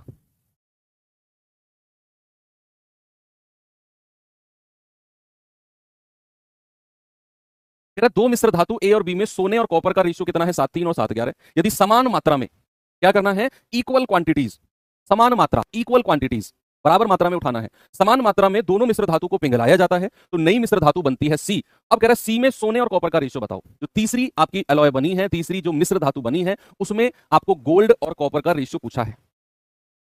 अब दोनों को समान मात्रा में उठाना है, वही पिछले वाला कॉन्सेप्ट, समान मात्रा, इक्वल क्वांटिटी। भाई ए और बी में गोल्ड और कॉपर का रेशियो कितना है, पहले में है आपका 7:2 का, दूसरे में कितना है 7:11 का। सबसे पहले क्या करना है, इनको बराबर करना है। इसकी टोटल कितनी हो गया 7, 2, 9, इसका हो गया 18। अब उसने बोला है समान मात्रा, इक्वल क्वांटिटी, तो फिर हमें इसकी क्वांटिटी को बराबर करना पड़ेगा। तो हम इस 9 और 18 को जब बराबर करने जाएंगे तो भैया ये तो 18 है, अगर मैं इसको 2 से मल्टीप्लाई कर दूं तो ये दोनों बराबर हो जाएंगे ना, बोलो हो जाएंगे। अब ये भी 18 हो गया, ये भी 18 है, यहां 2 से मल्टीप्लाई किया तो यहां भी करना पड़ेगा और यहां भी। तो 7 दूनी 14 और 2 दूनी 4, बस आप जोड़ दो भाई, दोनों बराबर हो गया ना, ये भी 18, ये भी 18। तो 14 और 7 21 और 11 और 4 15, तो 3 पंजे 15, 3 सत्ते 21। क्या रेशियो बन गया 7:5 का। ऑप्शन नंबर डी हमारा सही है।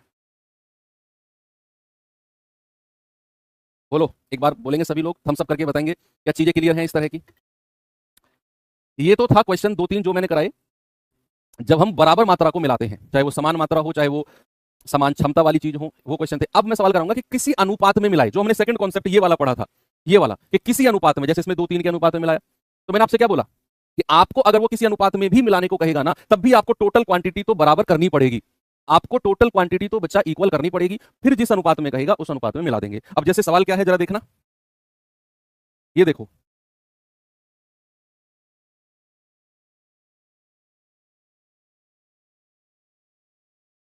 बताओ भाई जल्दी से जवाब।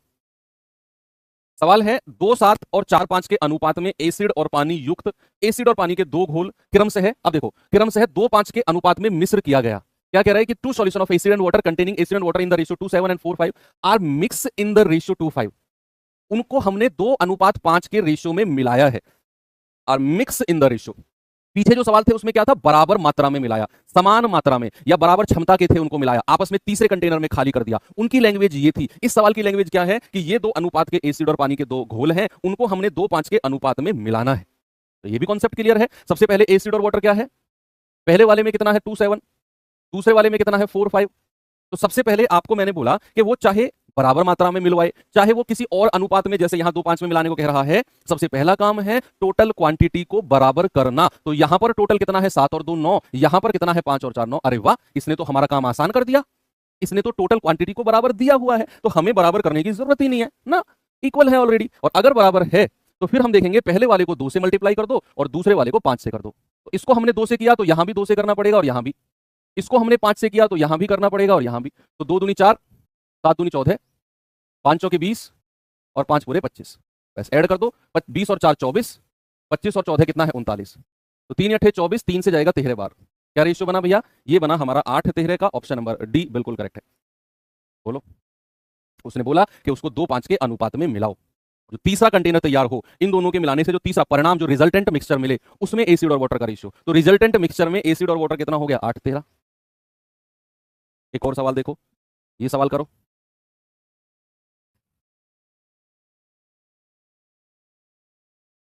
सवाल है पानी और शरबत के 2 अलग अलग मिश्रण, जिसमें पानी और शरबत का रेशियो 4:1 और 3:1 है। 2 अलग अलग मिश्रण है। अब कह रहा है उनको 1:2 के रेशियो में मिश्रित किया जाता है। क्या कह रहा है, are mix in the ratio 1:2, यानी कि हमने दोनों अलग अलग मिश्रण को 1:2 में मिलाया है, बराबर मात्रा में नहीं मिलाया या तीसरे कंटेनर में खाली नहीं किया, हमने तो उसे 1:2 के रेशियो में मिलाया है। अंतिम मिश्रण में पानी और शरबत का रेशियो क्या है, जो फाइनल जो रिजल्टेंट मिक्सचर मिला ना, उसमें पानी और शरबत का रेशियो क्या है, यानी कि वाटर और शरबत या सिरप।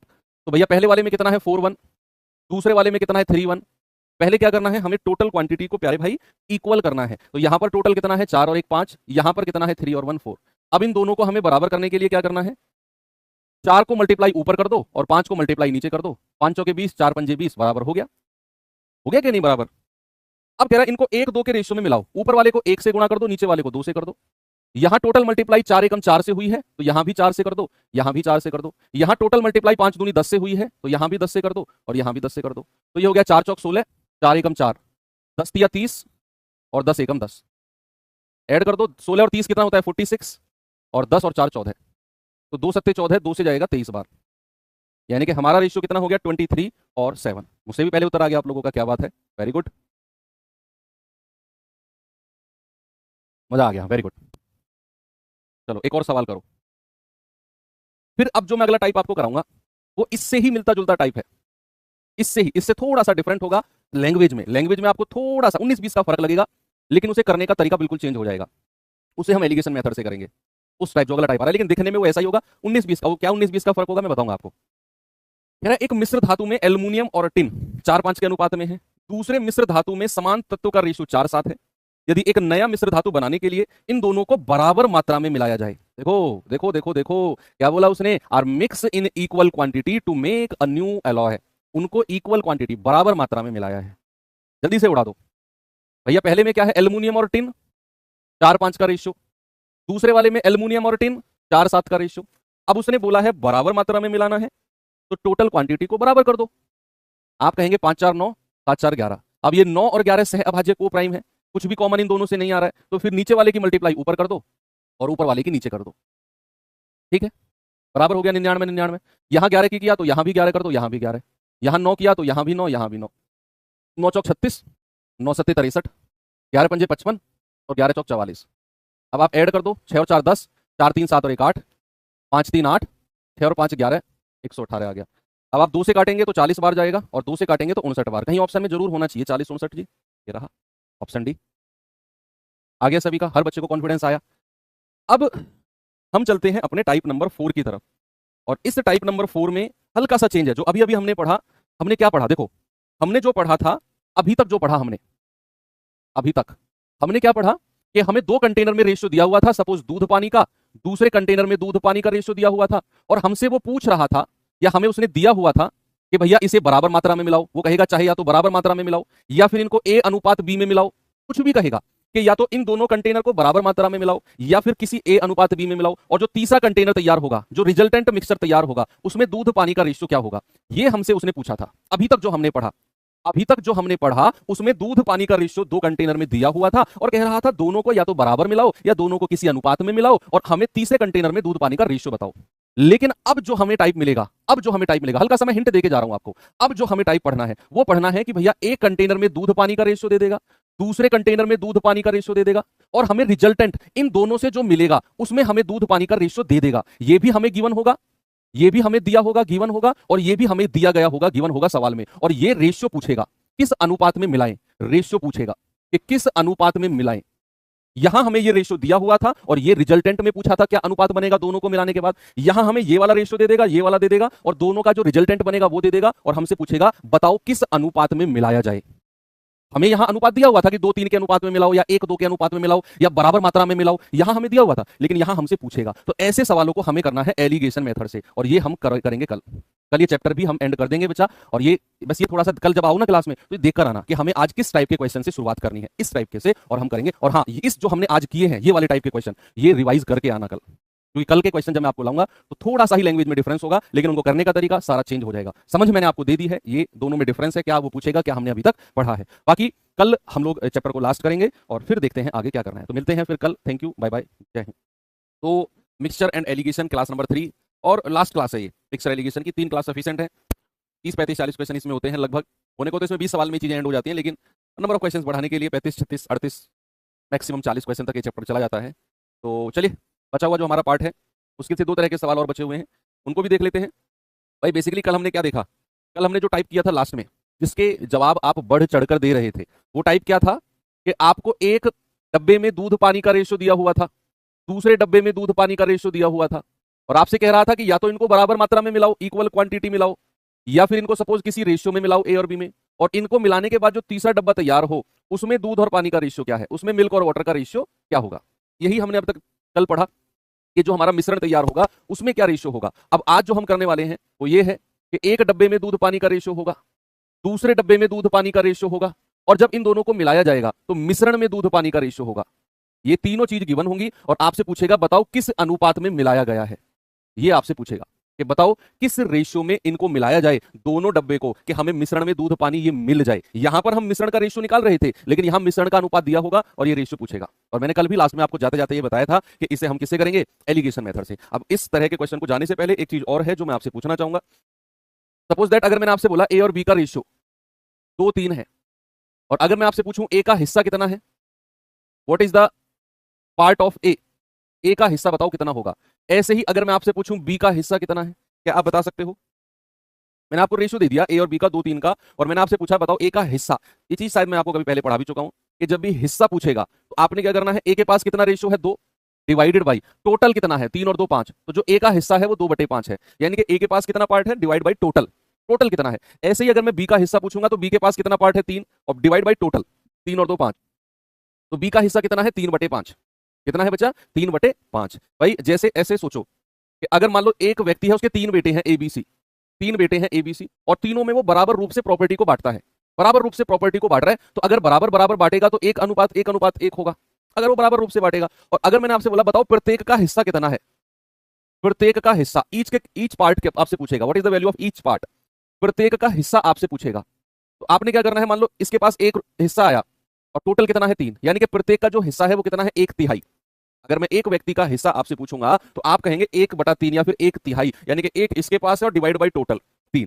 इस तरीके से हम हिस्सेदारी को निकालते हैं, पार्ट्स निकालते हैं, हिस्सा निकालते हैं। तो ये चीज यहां पर काम आने वाली है। तो बात समझ में आ गई कि इसमें हमें इस डब्बे का रेशियो दिया होगा, इस डब्बे का दिया होगा, और मिश्रण इन दोनों को मिलाने के बाद जो मिश्रण जो मिक्सचर तैयार होगा वो रेशियो गिवन होगा, और आपसे किस अनुपात में मिलाया जाए ये आपसे पूछ लेगा। तो बच्चे हमें क्या करना है, हमें एलिगेशन मेथड से करना है। क्योंकि एलिगेशन मेथड से ही क्यों करना है सर, क्योंकि एलिगेशन मेथड की मैंने आपको प्रॉपर्टी बताई थी कि हमें एलिगेशन मेथड कब लगाते हैं, हमें जब एक पार्ट दिया हो, दूसरा दिया हो, और उन दोनों का मिश्रण, उन दोनों का मिक्सचर दिया हो, तो हम कौन सा मेथड यूज करते हैं, एलिगेशन करते हैं। ठीक है भैया, यहां पर एलिगेशन नहीं यूज किया था क्योंकि यहां पर हमें मिश्रण का रेशियो पूछ रहा था। ओके चलो, अब सवाल कैसे बनते हैं, किस तरह के बनते हैं जरा देखते हैं। ये सवाल देखिए जरा, आराम से पढ़ो जरा इस क्वेश्चन को। कह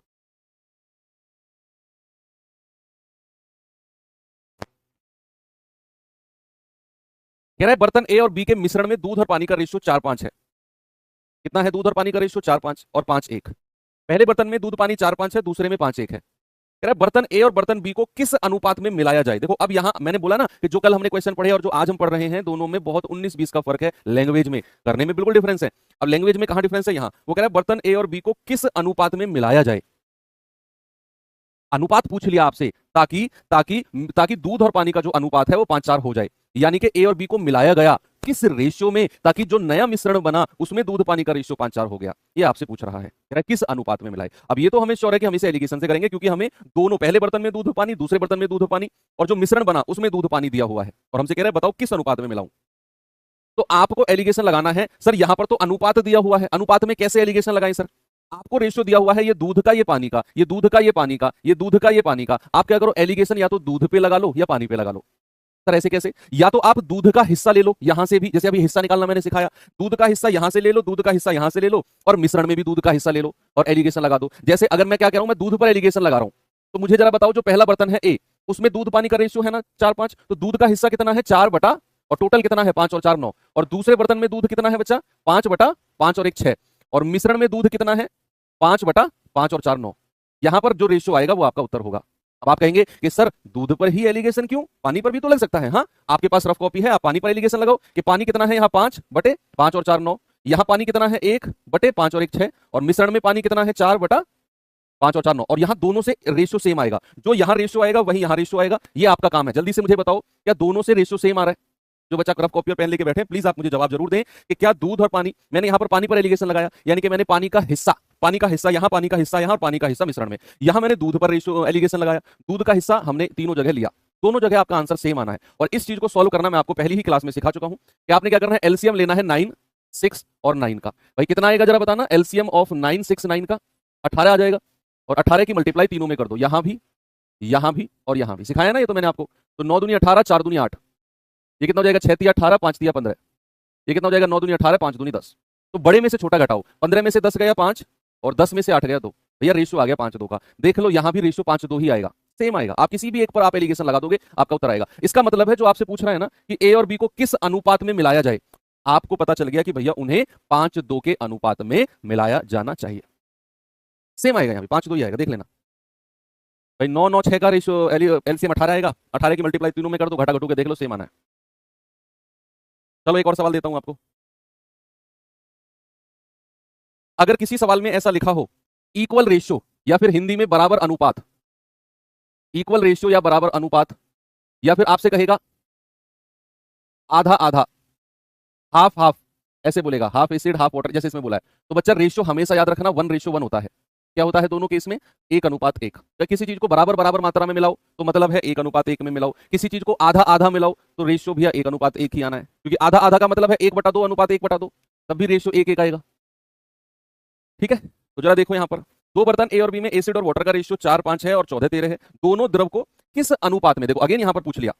यहां तो मैं टाइप वाइज आपको पढ़ा रहा हूं, एग्जाम में टाइप वाइज नहीं आएगा, वहां आपको सवाल को पढ़कर दिमाग से डिफरेंशिएट करना है कि कौन सा सवाल है, तो इसीलिए आपको मैं अंडरलाइन कराता हूं। कह रहा है किस अनुपात में मिलाया जाए, यहां भी अनुपात पूछ रहा है, ताकि जो बर्तन सी आपका तैयार हो ना, बर्तन सी का मतलब क्या है, पॉट सी का मतलब क्या है भैया, या वेसल सी का मतलब क्या है, जो ए और बी को मिश्रित मिक्सचर बनाकर तैयार हुआ है वो बर्तन सी है। उसमें आधा अम्ल और आधा पानी, आधा अम्ल और आधा पानी का मतलब है भैया रेशियो 1:1 होना है। तो रेशियो आधा अम्ल, एसिड और वाटर का रेशियो कितना हो जाएगा 1:1, आधा अम्ल और आधा पानी का रेशियो मतलब 1:1। तो अब आप या तो एसिड पे लगा दो या वाटर पे लगा दो, आपकी मर्जी है, दोनों से रेशियो सेम आना है, सेम आएगा दोनों से। मैं एसिड पे लगा रहा हूं कि पहले वाले में अम्ल कितना है 4, डिवाइड बाई टोटल कितना है 5 और 4 9, दूसरे वाले में अम्ल कितना है 14, दोनों आ जाएगा 27, और मिश्रण में अम्ल कितना है 1, डिवाइड बाई टोटल कितना है 1 और 1 2। रेशियो बना लो जल्दी से, एलसीएम ले लो, 27 9 और 2 का 54 आएगा, और 54 की मल्टीप्लाई तीनों में कर दो, यहां भी और यहां भी।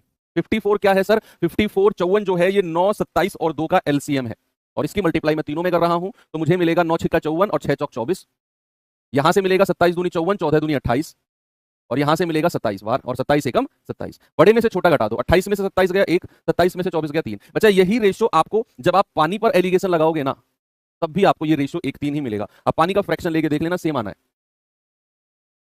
एक और दूं सवाल, इसको बताना जरा।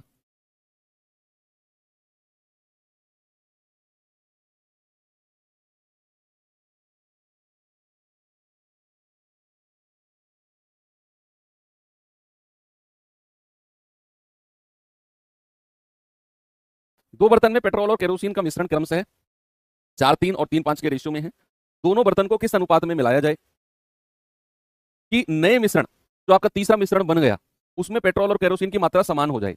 मात्रा समान हो जाए मतलब 1:1 का रेशियो। भाई पेट्रोल और केरोसिन का रेशियो कितना हो गया नए मिश्रण में 1:1, क्योंकि मात्रा क्या है, समान है। जल्दी से मुझे आंसर बताओ।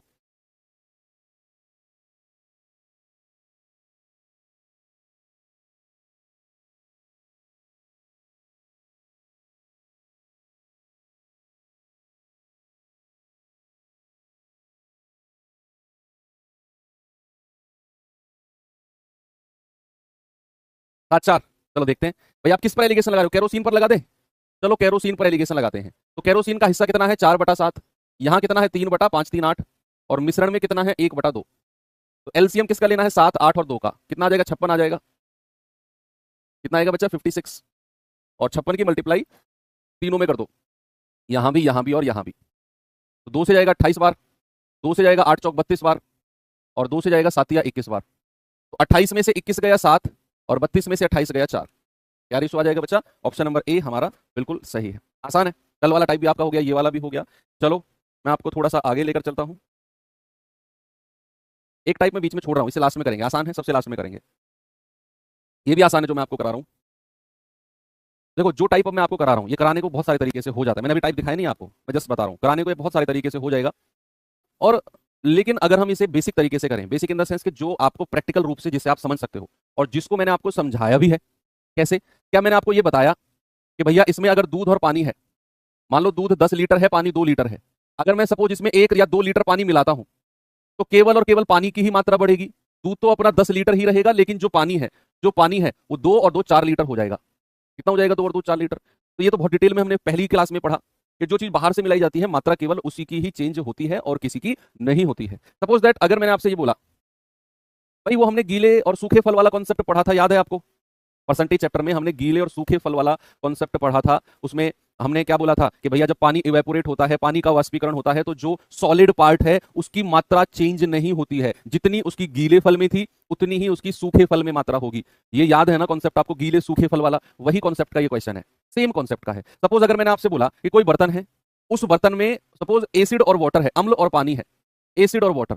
अब मैंने कहा उसमें जो एसिड है ना वो 20% है, और ये टोटल मिश्रण की मात्रा सपोज 100 लीटर है। टोटल मिश्रण की मात्रा कितनी है? 100 लीटर है। अब आपसे कहेगा बताओ इसमें कितना पानी मिलाया जाए। वो केवल पानी मिला रहा है, कह रहा है कितना पानी मिलाया जाए कि जो नया बर्तन है उसमें एसिड और वाटर, उसमें क्या होगा, एसिड की मात्रा कितनी हो जाए? उसमें एसिड की मात्रा हो जाए आपकी 25%। आपसे कहेगा बताओ कितना पानी मैं इसमें मिला दूं। सेम क्वेश्चन है, सेम पूरा का पूरा टाइप इसी के ऊपर बेस्ड है कि कोई बर्तन है उसमें आपका अम्ल 20% है, वो बर्तन 100 लीटर का है। कह रहे बताओ उसमें कितना पानी मिलाऊं कि जो आपका, नहीं एसिड की मात्रा कम हो जाएगी ना फिर तो, अगर पानी मिलाएंगे कॉन्सेंट्रेशन उसकी कम हो जाएगी। इसको कितना कर दें?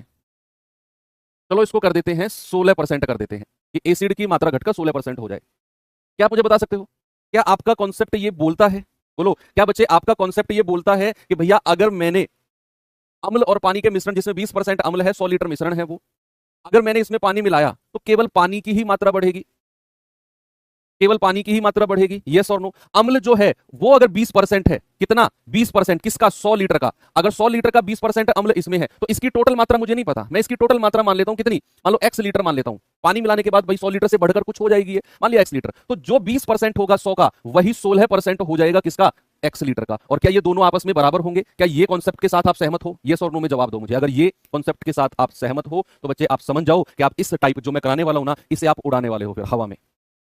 बताओ जल्दी से कि भैया केवल उसने पानी मिलाया तो जो अम्ल 20% होगा 100 लीटर का वही 16% होगा x लीटर का। अम्ल की मात्रा जितना यहां पर थी उतनी ही यहां पर होगी, वो चेंज नहीं होगी, क्योंकि हमने ये सूखे फल और गीले फल वाला कॉन्सेप्ट परसेंटेज में पढ़ा था। परसेंटेज में भी आप लोगों ने अगर रिवीजन किया होगा तो किसी बच्चे को प्रॉब्लम नहीं आएगी। चलो अब मैं सवाल दिखाता हूं आपको, जरा इसको देखो आप। सेम क्वेश्चन है, समझने वाला सिस्टम है बस।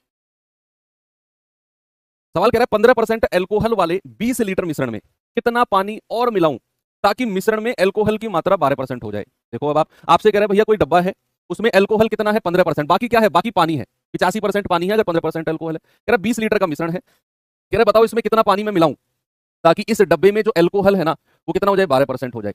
अब हमें नहीं पता ये डब्बा कितने लीटर का बन गया, कि ये 20 लीटर का था, पानी मिलाएगा तो डब्बे में बढ़ जाएगा भैया मिश्रण।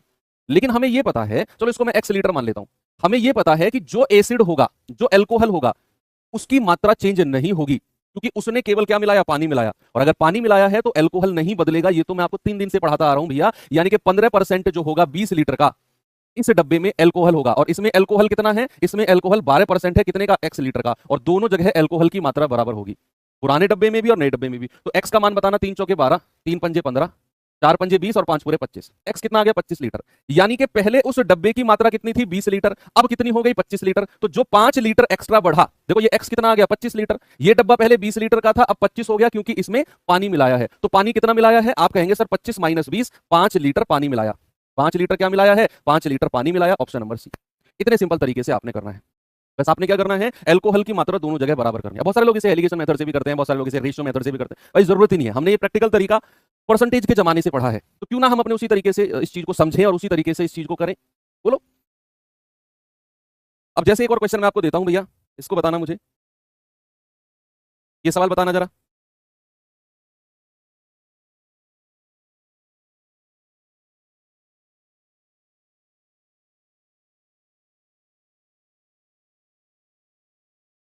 सवाल है 20 किलोग्राम स्पिरिट और पानी के मिश्रण में 10% पानी है, पानी की मात्रा बढ़ाकर 25% करने के लिए मिश्रण में कितना पानी मिलाना चाहिए? अब आपने क्या करना है भैया, इसमें ये डब्बा है, इसमें स्पिरिट और पानी है, पानी कितना परसेंट है? 10%, और टोटल डब्बा कितने का है? 20 केजी का। अब कह रहा है इसमें क्या मिलाना है? कह रहा है पानी की मात्रा को 25% बढ़ाने के लिए कितना पानी मिलाओ, यानी कि उसने पानी ही मिलाया, और डब्बे में क्या कह रहा है? स्पिरिट और वाटर, और पानी कितना हो गया? 25%। लेकिन आपने क्या करना है, मैंने आपको क्या बताया कि उसने अगर पानी मिलाया तो केवल पानी की ही मात्रा बढ़ेगी, स्प्रिट की मात्रा नहीं बढ़ेगी बच्चा। हमें स्प्रिट को बराबर करना है। बहुत सारे बच्चे पता है क्या कर रहे हैं? वो 10% ऑफ 20 बराबर इसको x मानकर 25% ऑफ x। भाई साहब ये गलत है, रट्टाफिकेशन है।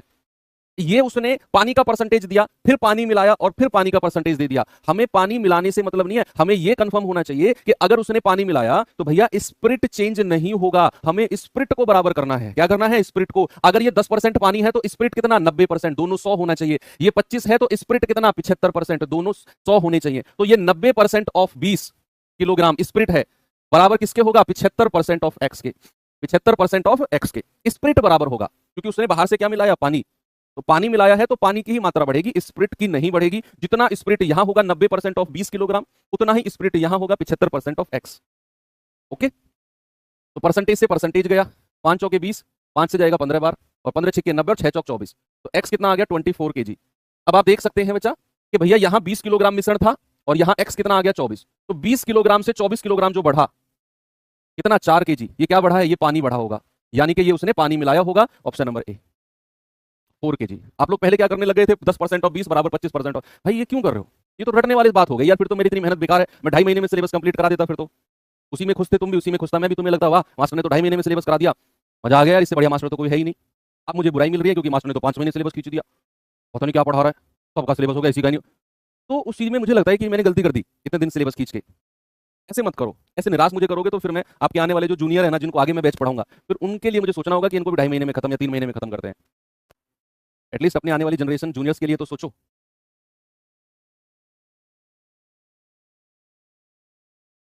क्या कह रहा है? 70 लीटर दूध और जल के मिश्रण में 20% जल है, इसमें कितना जल और मिलाना चाहिए? देखो उसने जल मिलाया है, अगर उसने जल मिलाया है तो दूध की मात्रा चेंज नहीं होगी, ताकि नए मिश्रण में जल 30% हो जाए।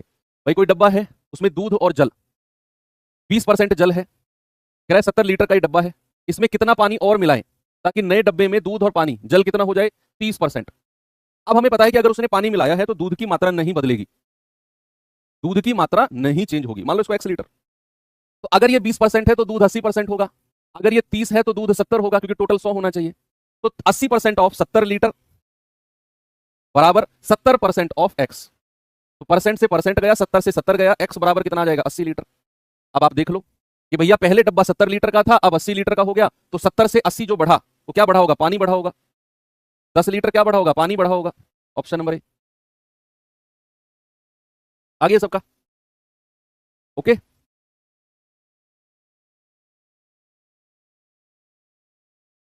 ठीक है। चलो ये सवाल और देख लो, फिर टाइप चेंज करते हैं।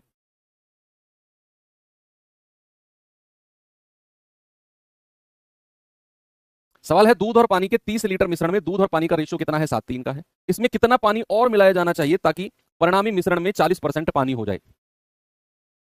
भाई देखो, दूध पानी का मिश्रण है, मिल्क और वाटर का रेशियो है, कितना दिया हुआ है? 7:3 का दिया हुआ है। कितने लीटर मिश्रण है? 30 लीटर। कह रहा है भैया इसमें कितना पानी और मिलाऊं मैं, कितना पानी और मिलाऊं कि दूध पानी में पानी का परसेंटेज 40 हो जाए? कोई बात नहीं, एक वाला पार्ट रेशियो में दे दिया, एक वाला परसेंट में दे दिया, फर्क नहीं पड़ता है, कोई फर्क नहीं पड़ता है। देखो अगर यहाँ 40% पानी है तो दूध कितना है? 60%। इसको एक्स लीटर मान लो। अब हमें पता है कि उसने क्या मिलाया? पानी मिलाया। और अगर उसने पानी मिलाया तो दूध की मात्रा चेंज नहीं होगी। क्या बच्चा मैं सही हूं कि दूध की मात्रा चेंज नहीं होगी? ये बात श्योर है। अब मैं कहूंगा कि दूध का हिस्सा कितना है यहां पर? हिस्सा तो आप कहेंगे 7/10, और किसका? 30 लीटर का। क्योंकि यहां रेशियो में दिया हुआ था तो हम हिस्सा ले रहे हैं, हिस्सा। तो 7/10 गुणा 30 लीटर, और यहां दूध कितना है? 60% ऑफ एक्स। दोनों जगह बराबर कर दो। आप कहेंगे सर ये जाएगा 0 से 0, 7 21, और 60% का फ्रैक्शन होता है 3/5। तो 3 सत्ते 21, और क्रॉस मल्टीप्लाई होगी तो 7 पंजे 35। तो एक्स की वैल्यू कितनी आ गई बच्चा? 35। अब आप देखो ये मिश्रण 30 से 35 हुआ, यानी कि कितने लीटर पानी मिलाया गया होगा? 5 लीटर पानी मिलाया गया होगा। तो ऑप्शन नंबर ए हमारा सही है।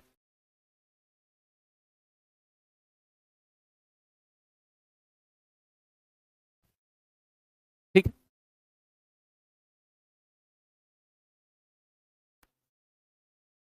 चलो आगे बढ़ते हैं, टाइप चेंज करते हैं, लगभग अब तो अंत की तरफ ही बढ़ रहे हैं हम लोग। ये सवाल करिए।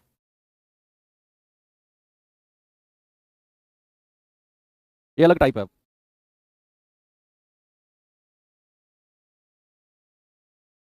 40 कहां से आया? कौन सा 40? 40 तो कहीं था भी नहीं।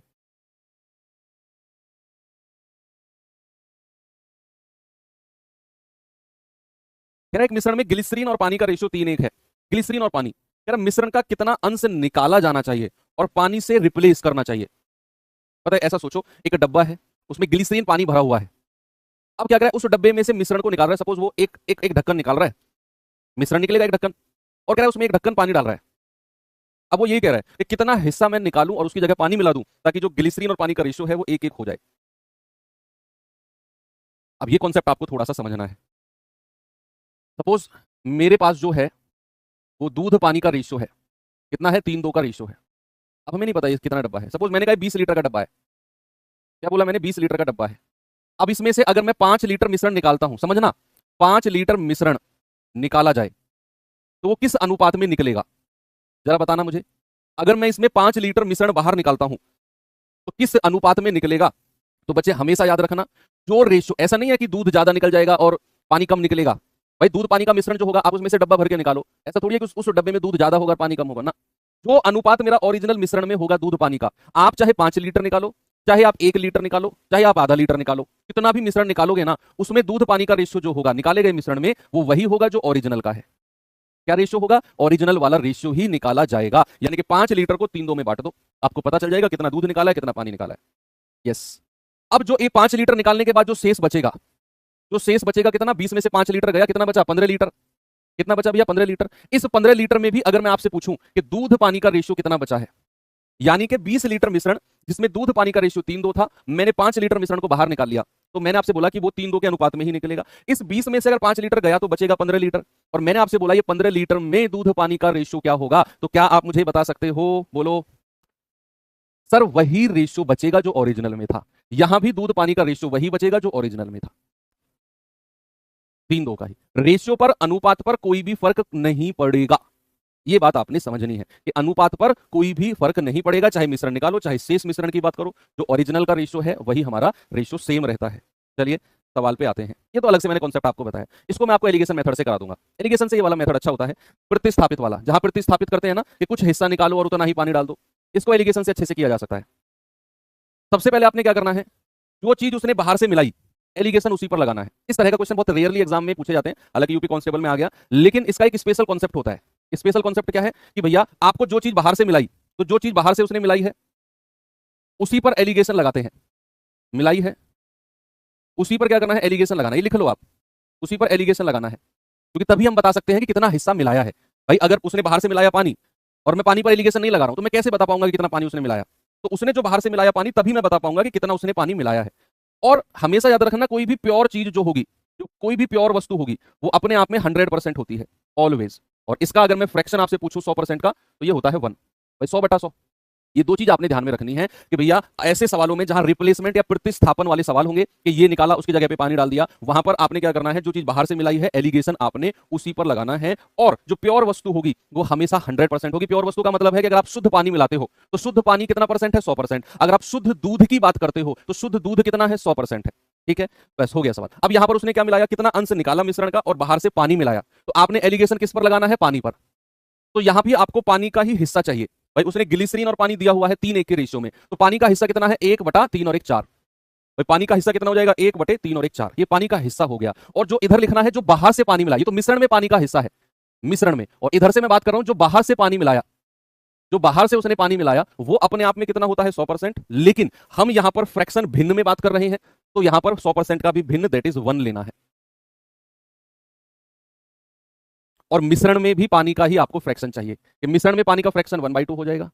जल्दी से मुझे रेशियो बता दो। तो आप कहेंगे कि सर 4 और 2 का एलसीएम 4 होता है, 4 की मल्टीप्लाई तीनों में कर दो, यहां भी, यहां भी, यहां भी। ये हो जाएगा 2 एकम 2, ये हो जाएगा 4 और ये हो जाएगा 1। तो बड़े में से छोटा घटाओ, ये आ गया 2 1। अब समझना आ गया आपको क्या करना है। ये बड़ा स्पेशल टाइप का क्वेश्चन है, मैं फिर कह रहा हूं। देखो उसने बाहर से पानी मिलाया 1, और प्रतिस्थापन वाले सवाल में जब मैं बात करूंगा टोटल मिश्रण की, तो आपने इन दोनों को जोड़ देना है। 2 और 1 3, 2 और 1 कितना, टोटल मिश्रण कितना है 3। और कितना हिस्सा पानी का मिलाया, 1/3, यानी कि 1/3 हिस्सा उसने पानी का मिलाया होगा। मैं फिर से इस बात को रिपीट कर रहा हूं, तो गौर से देखना, कमेंट मत करो, मैं रिपीट कर रहा हूं। मुझे पता है कि आपके दिमाग में थोड़ा सा लोचा आया होगा इसको लेकर, समझो बात को। मैंने आपको क्या बोला कि ग्लिसरीन और पानी का रेशियो दिया हुआ है 3:1 किसी मिक्सचर में, किसी मिश्रण में। अब कह रहा है इसमें से कुछ हिस्सा निकालो और पानी डाल दो, कुछ हिस्सा निकालो और पानी डाल दो, उतना ही जितना निकाल रहे हो उतना ही पानी डाल दो। तो ऐसा करने पर आपका ग्लिसरीन और पानी का रेशियो 1:1 हो गया। तो आपसे कह रहा है कि बताओ आपने कितना हिस्सा निकाला और उसकी जगह पर पानी डाल दिया, उतना ही, कितना हिस्सा है वो, कितना फ्रैक्शन है वो। तो मैंने आपसे क्या बोला कि जो चीज आप बाहर से मिलाते हो आपने एलिगेशन उसी पर लगाना है। दूसरा, अब पानी आप बाहर से मिलाते हो तो पानी होता है अपने आप में शुद्ध, प्योर, उसमें कोई मिश्रण नहीं है, तो प्योर चीज हमेशा 100% होगी, और अगर मैं फ्रैक्शन में बात करूंगा तो वो 1 होता है। अब मैंने आपसे क्या बोला कि बाहर से मिलाई गई चीज पानी है, एलिगेशन लगेगा पानी पर, तो मुझे सारा फ्रैक्शन पानी का ही चाहिए। अब अगर उसने मिश्रण में ग्लिसरीन और पानी दिया हुआ है तो पानी का हिस्सा कितना हो गया, 1/4। बाहर से पानी मिलाया, क्योंकि मैं यहाँ फ्रैक्शन में बात कर रहा हूं तो 100% का भी फ्रैक्शन मुझे 1 लेना है, और मिश्रण में पानी 1/2। सॉल्व किया, 2 1 आ गया। मैंने कहा प्रतिस्थापन वाले सवाल में आपको जब टोटल मिश्रण की बात करेंगे तो आप इन दोनों को ऐड करेंगे। क्यों करेंगे सर ऐड इन दोनों को? क्योंकि भैया ये जो बाहर से पानी मिलाया, इससे पहले, इस पानी को मिलाने से पहले कुछ हिस्सा निकाला भी तो होगा। देख लो भाई, कुछ हिस्सा निकाला भी तो होगा, तभी तो पानी मिलाया, और वो हिस्सा कितना निकाला होगा, 1 यूनिट, जितना पानी मिलाया।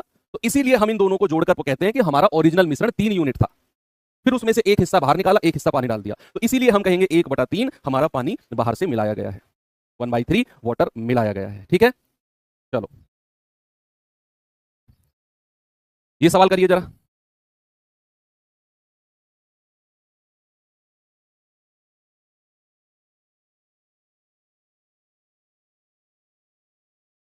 जल्दी से बताओ।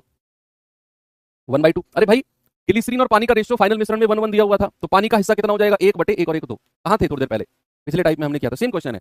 दूध और पानी के मिश्रण में 18 भाग दूध 8 भाग पानी है, मिश्रण का कितना अंश निकालकर उसके स्थान पर पानी मिलाया जाए ताकि पानी और दूध बराबर हो जाए। बराबर यानी कि 1:1, तो मिल्क और वाटर का रेशियो फाइनल में कितना हो जाए, 1/1। बराबर का मतलब यही होता है, और यहां पर 18 भाग दूध और 8 भाग पानी का मतलब है 18:8, 2 चौको 8, 2 नाम 18। ठीक है, अब यहां पर उसने क्या किया, कितना हिस्सा निकाला और उसकी जगह पानी मिला दिया।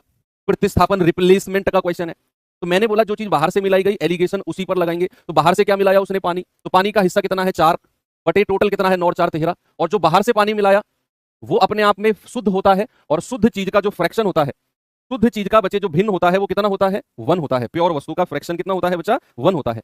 और मिश्रण में पानी कितना हो जाएगा, 1, और डिवाइड बाई दोनों को जोड़ेंगे 2। जल्दी से मुझे रेशियो बता दो कितना होगा। आप कहेंगे 13 दूनी 26 की मल्टीप्लाई तीनों में कर दो, यहां भी और यहां भी, ये तो आपको आ गया होगा। 13 दूनी 26, 4 दूनी 8, 26 एकम 26, और 2 से जाएगा 13 बार। बड़े में से छोटा घटा दो, 13 में से 8 गया 5, और 26 में से 13 गए 13।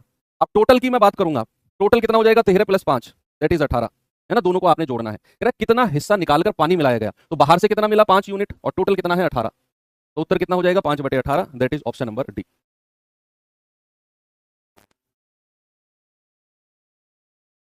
चलो ये मिसलेनियस टाइप चल रहा है, इस पे आ जाओ।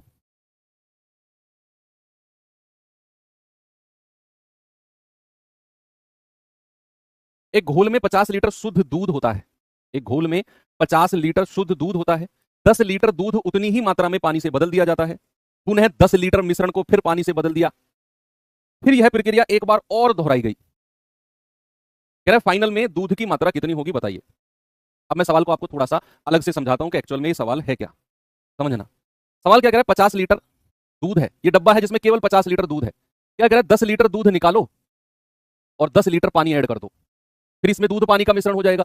फिर कह रहा है दोबारा 10 लीटर मिश्रण निकालो, 10 लीटर पानी ऐड कर दो, फिर इसमें दूध पानी का कोई मिश्रण बचेगा। कह रहा है फिर दोबारा 10 लीटर मिश्रण निकालो और 10 लीटर पानी ऐड कर दो।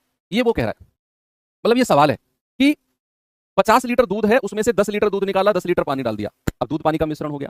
फिर इसमें से 10 लीटर मिश्रण निकाला, 10 लीटर पानी डाल दिया, फिर उसमें से 10 लीटर मिश्रण निकाला, 10 लीटर पानी डाल दिया। यही एक्चुअल में सवाल आपसे बोलना चाह रहा है कि 50 लीटर दूध है, 10 लीटर दूध को बाहर निकाला, पानी से बदल दिया, उतना ही पानी डाल दिया। कह रहा दोबारा 10 लीटर मिश्रण निकाला, पानी से प्रतिस्थापित कर दिया, और यह प्रक्रिया एक बार और दोहराई। अगर मैं आपसे पूछूं ऐसा टोटल कितनी बार किया गया, टोटल बताओ मुझे। अगर मैं आपसे पूछूं कि ऐसा टोटल कितनी बार किया गया कि 10 लीटर निकाला गया, पानी डाल दिया गया, 10 लीटर निकाला गया, पानी डाल दिया गया, ऐसा टोटल कितनी बार किया गया। अगर मैं आपसे पूछूं टोटल प्रोसेस कितना है, या टोटल रिपीटिशन कितना है, तो आप कहेंगे सर 3। ऐसा टोटल केवल 3 बार किया गया। 2 बार तो उसने लिखा हुआ है, 10 लीटर निकाला पानी डाल दिया, 10 लीटर निकाला पानी डाल दिया, 2 बार तो लिखा हुआ है, और तीसरी बार के लिए बोल दिया कि एक बार और दोहराया गया, यानी कि 10 लीटर निकाला पानी डाल दिया। तो टोटल प्रोसेस कितनी है, 3 बार। तो अगर मैं आपसे कहूं, ऐसा सवाल करने का सबसे आसान तरीका बता रहा हूं आपको, अगर मैं आपसे कहूं कि एक बार में कितना दूध निकला, आप कहेंगे 10, और कितना हिस्सा निकला है, तो 10 बटा टोटल था 50, यानी कि 1/5 एक बार में निकाला गया है दूध। एक बार में कितना दूध निकाला गया, 1/5। अब मैं एक ही लाइन में आपका उत्तर निकालूंगा, और आपको कोई फॉर्मूला नहीं लगाना इसमें। अंत में दूध कितना बचेगा, अंत में जो दूध आपसे पूछा है, एक ही लाइन में उत्तर आएगा, कोई इधर उधर के फॉर्मूले बुक्स वगैरह में मिलेंगे, कोई जरूरत नहीं है। शुरू में कितना था 50 लीटर। मैंने आपसे क्या बोला, एक बार में 10 लीटर निकाला, तो मैंने पूछा कितना हिस्सा निकाला है, कितना हिस्सा निकाला, तो आपने कहा 10/50 यानी कि 1/5, ये निकाल दिया। मैंने कहा कितना बचा है, कितना अभी बचा है, तो आप कहेंगे सर अगर 5 में से 1 निकाल दिया दूध तो 4/5 बचा होगा। भाई अगर 5 में से 1 मैंने दूध निकाल दिया तो बचा कितना होगा, क्योंकि मैं क्या निकाल रहा हूं, अंत में दूध कितना बचा है, तो मैंने कहा 5 में से 1 हटाओ, 4/5 बचा होगा। तो भैया ऐसा प्रोसेस कितनी बार हुआ, 3 बार, तो टोटल 3 बार आपने 4/5 करना है, टोटल 3 बार, ये आपका अंत में दूध आ जाएगा। बस यही करना है आपने कि एक बार में कितना लीटर निकला, उसका हिस्सा हिस्सा निकालना तो आप जानते हैं, 10/50 यानी कि 1/5। ये तो निकल गया, बचा कितना है, बचा कितना है, 5 में से 1 हटा दो, 4/5 बचा होगा, और इस 4/5 की मल्टीप्लाई उतनी बार करनी है जितना टोटल रिपीटिशन है, दैट्स ऑल। आपको अंत में दूध की मात्रा मिल जाएगी। 5 पूरे 25 दूनी 50, 64 दूनी 128/5, ये आ जाएगा 26, 25 5 दूनी 10, 5 दूनी 10 2, 5 पूरे 25 5 30, 25.6 लीटर लास्ट में हमारा दूध बचा है, 25.6 लीटर। अगर मैं कहूंगा अंत में पानी कितना बचा है, पानी, तो आप क्या करेंगे, टोटल 50 लीटर में से 25.6 माइनस कर दो, ये आ जाएगा 24.4, 24.4 लीटर आपका लास्ट में पानी बचेगा। अगर पानी पूछने लगे कि लास्ट में पानी कितना है, तो आपको निकालना दूध ही है, अंत में इस तरह से हम दूध की ही मात्रा निकाल पाएंगे। तो दूध की मात्रा निकालकर अगर सवाल में पानी पूछने लगे तो लास्ट में टोटल में से ये माइनस कर दो, पानी मिल जाएगा। ठीक है, बस यही करना है आपने। बहुत रेयरली क्वेश्चन है जो पूछे गए हैं। चलो एक टाइप हमने ऊपर छोड़ दिया था, आसान सा है, उसे भी कर लो, ये तो सिंपल सा है।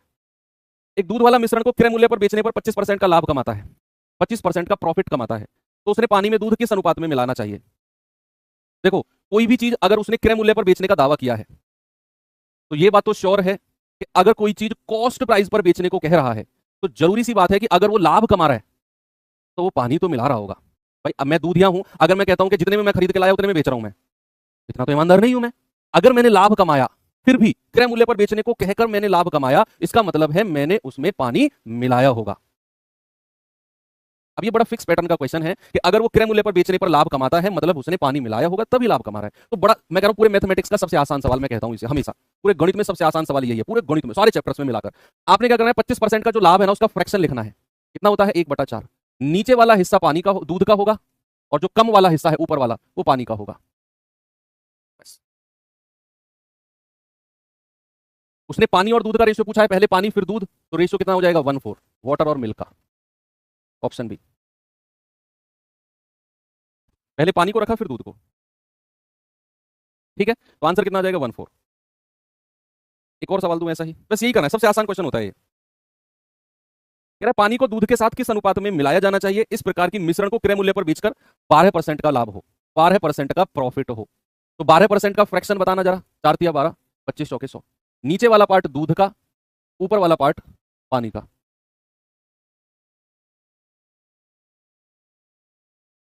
कह रहा पानी को दूध के साथ किस अनुपात में मिलाना चाहिए, पानी को दूध के साथ, ये 13 नहीं ये 3 होगा, तो ठीक कर लेना। पानी को दूध के साथ किस अनुपात में मिलाना चाहिए, बताओ जरा, क्या रेशियो हो जाएगा भैया पानी और दूध का, वाटर और मिल्क, 3:25।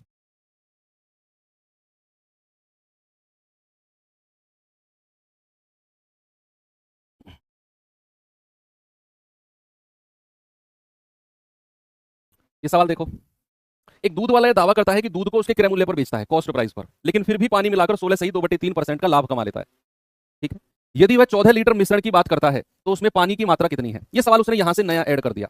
सबसे पहले आप ये देखो 16 सही 2/3 जो है, इसका फ्रैक्शन कितना होता है 1/6, यानी कि अगर दूध 6 यूनिट है तो पानी कितना है 1 यूनिट। ये तो आपको समझ में आ गया कि नीचे वाला पार्ट दूध का, ऊपर वाला पार्ट पानी का। अब कह रहे हैं कि अगर यह 14 लीटर का मिश्रण है टोटल, तो 6 और 1 7, 7 यूनिट का मतलब कितना है 14 लीटर, 1 यूनिट का मतलब 2 लीटर। कह रहा है मिश्रण में पानी की मात्रा कितनी है, तो 1 यूनिट का मतलब कितना है 2 लीटर, तो पानी की मात्रा कितनी है मिश्रण में 2 लीटर। भाई यहां तो हमने रेशियो बना दिया दूध पानी का। कह रहा है कि अगर मिश्रण 14 लीटर है तो उसमें पानी कितना है, तो मैंने कहा 6 और 1 7, 7 का मतलब 14 लीटर, 1 यूनिट 2 लीटर, 7 दूनी 14 होता है, तो पानी कितना आ गया 2 लीटर। यहां पर होता है मिश्रण चैप्टर कंप्लीट। अब बच्चे मैं आपको एक बात बताना चाहता हूं, थोड़ा सा अनाउंसमेंट है कि आपकी जो ये क्लास थी, ये क्लास 2 बैचेस में चल रही थी दरअसल। ये आपके एसएससी जीडी और यूपी पुलिस 2 में चल रही थी ये आपकी क्लास, क्योंकि थोड़ा सा मेरे पास टाइम की शॉर्टेज थी, तो मैं 2 बैच अलग अलग नहीं कर सकता था। दोनों का सिलेबस भी 100% सेम है, मैच करता है। अब पहले बैच शुरू हुआ था किसका, यूपी पुलिस का, लगभग 10-12 दिन पहले शुरू हुआ था, तो कुछ चैप्टर्स इसमें हो गए थे जो इसमें नहीं हुए थे।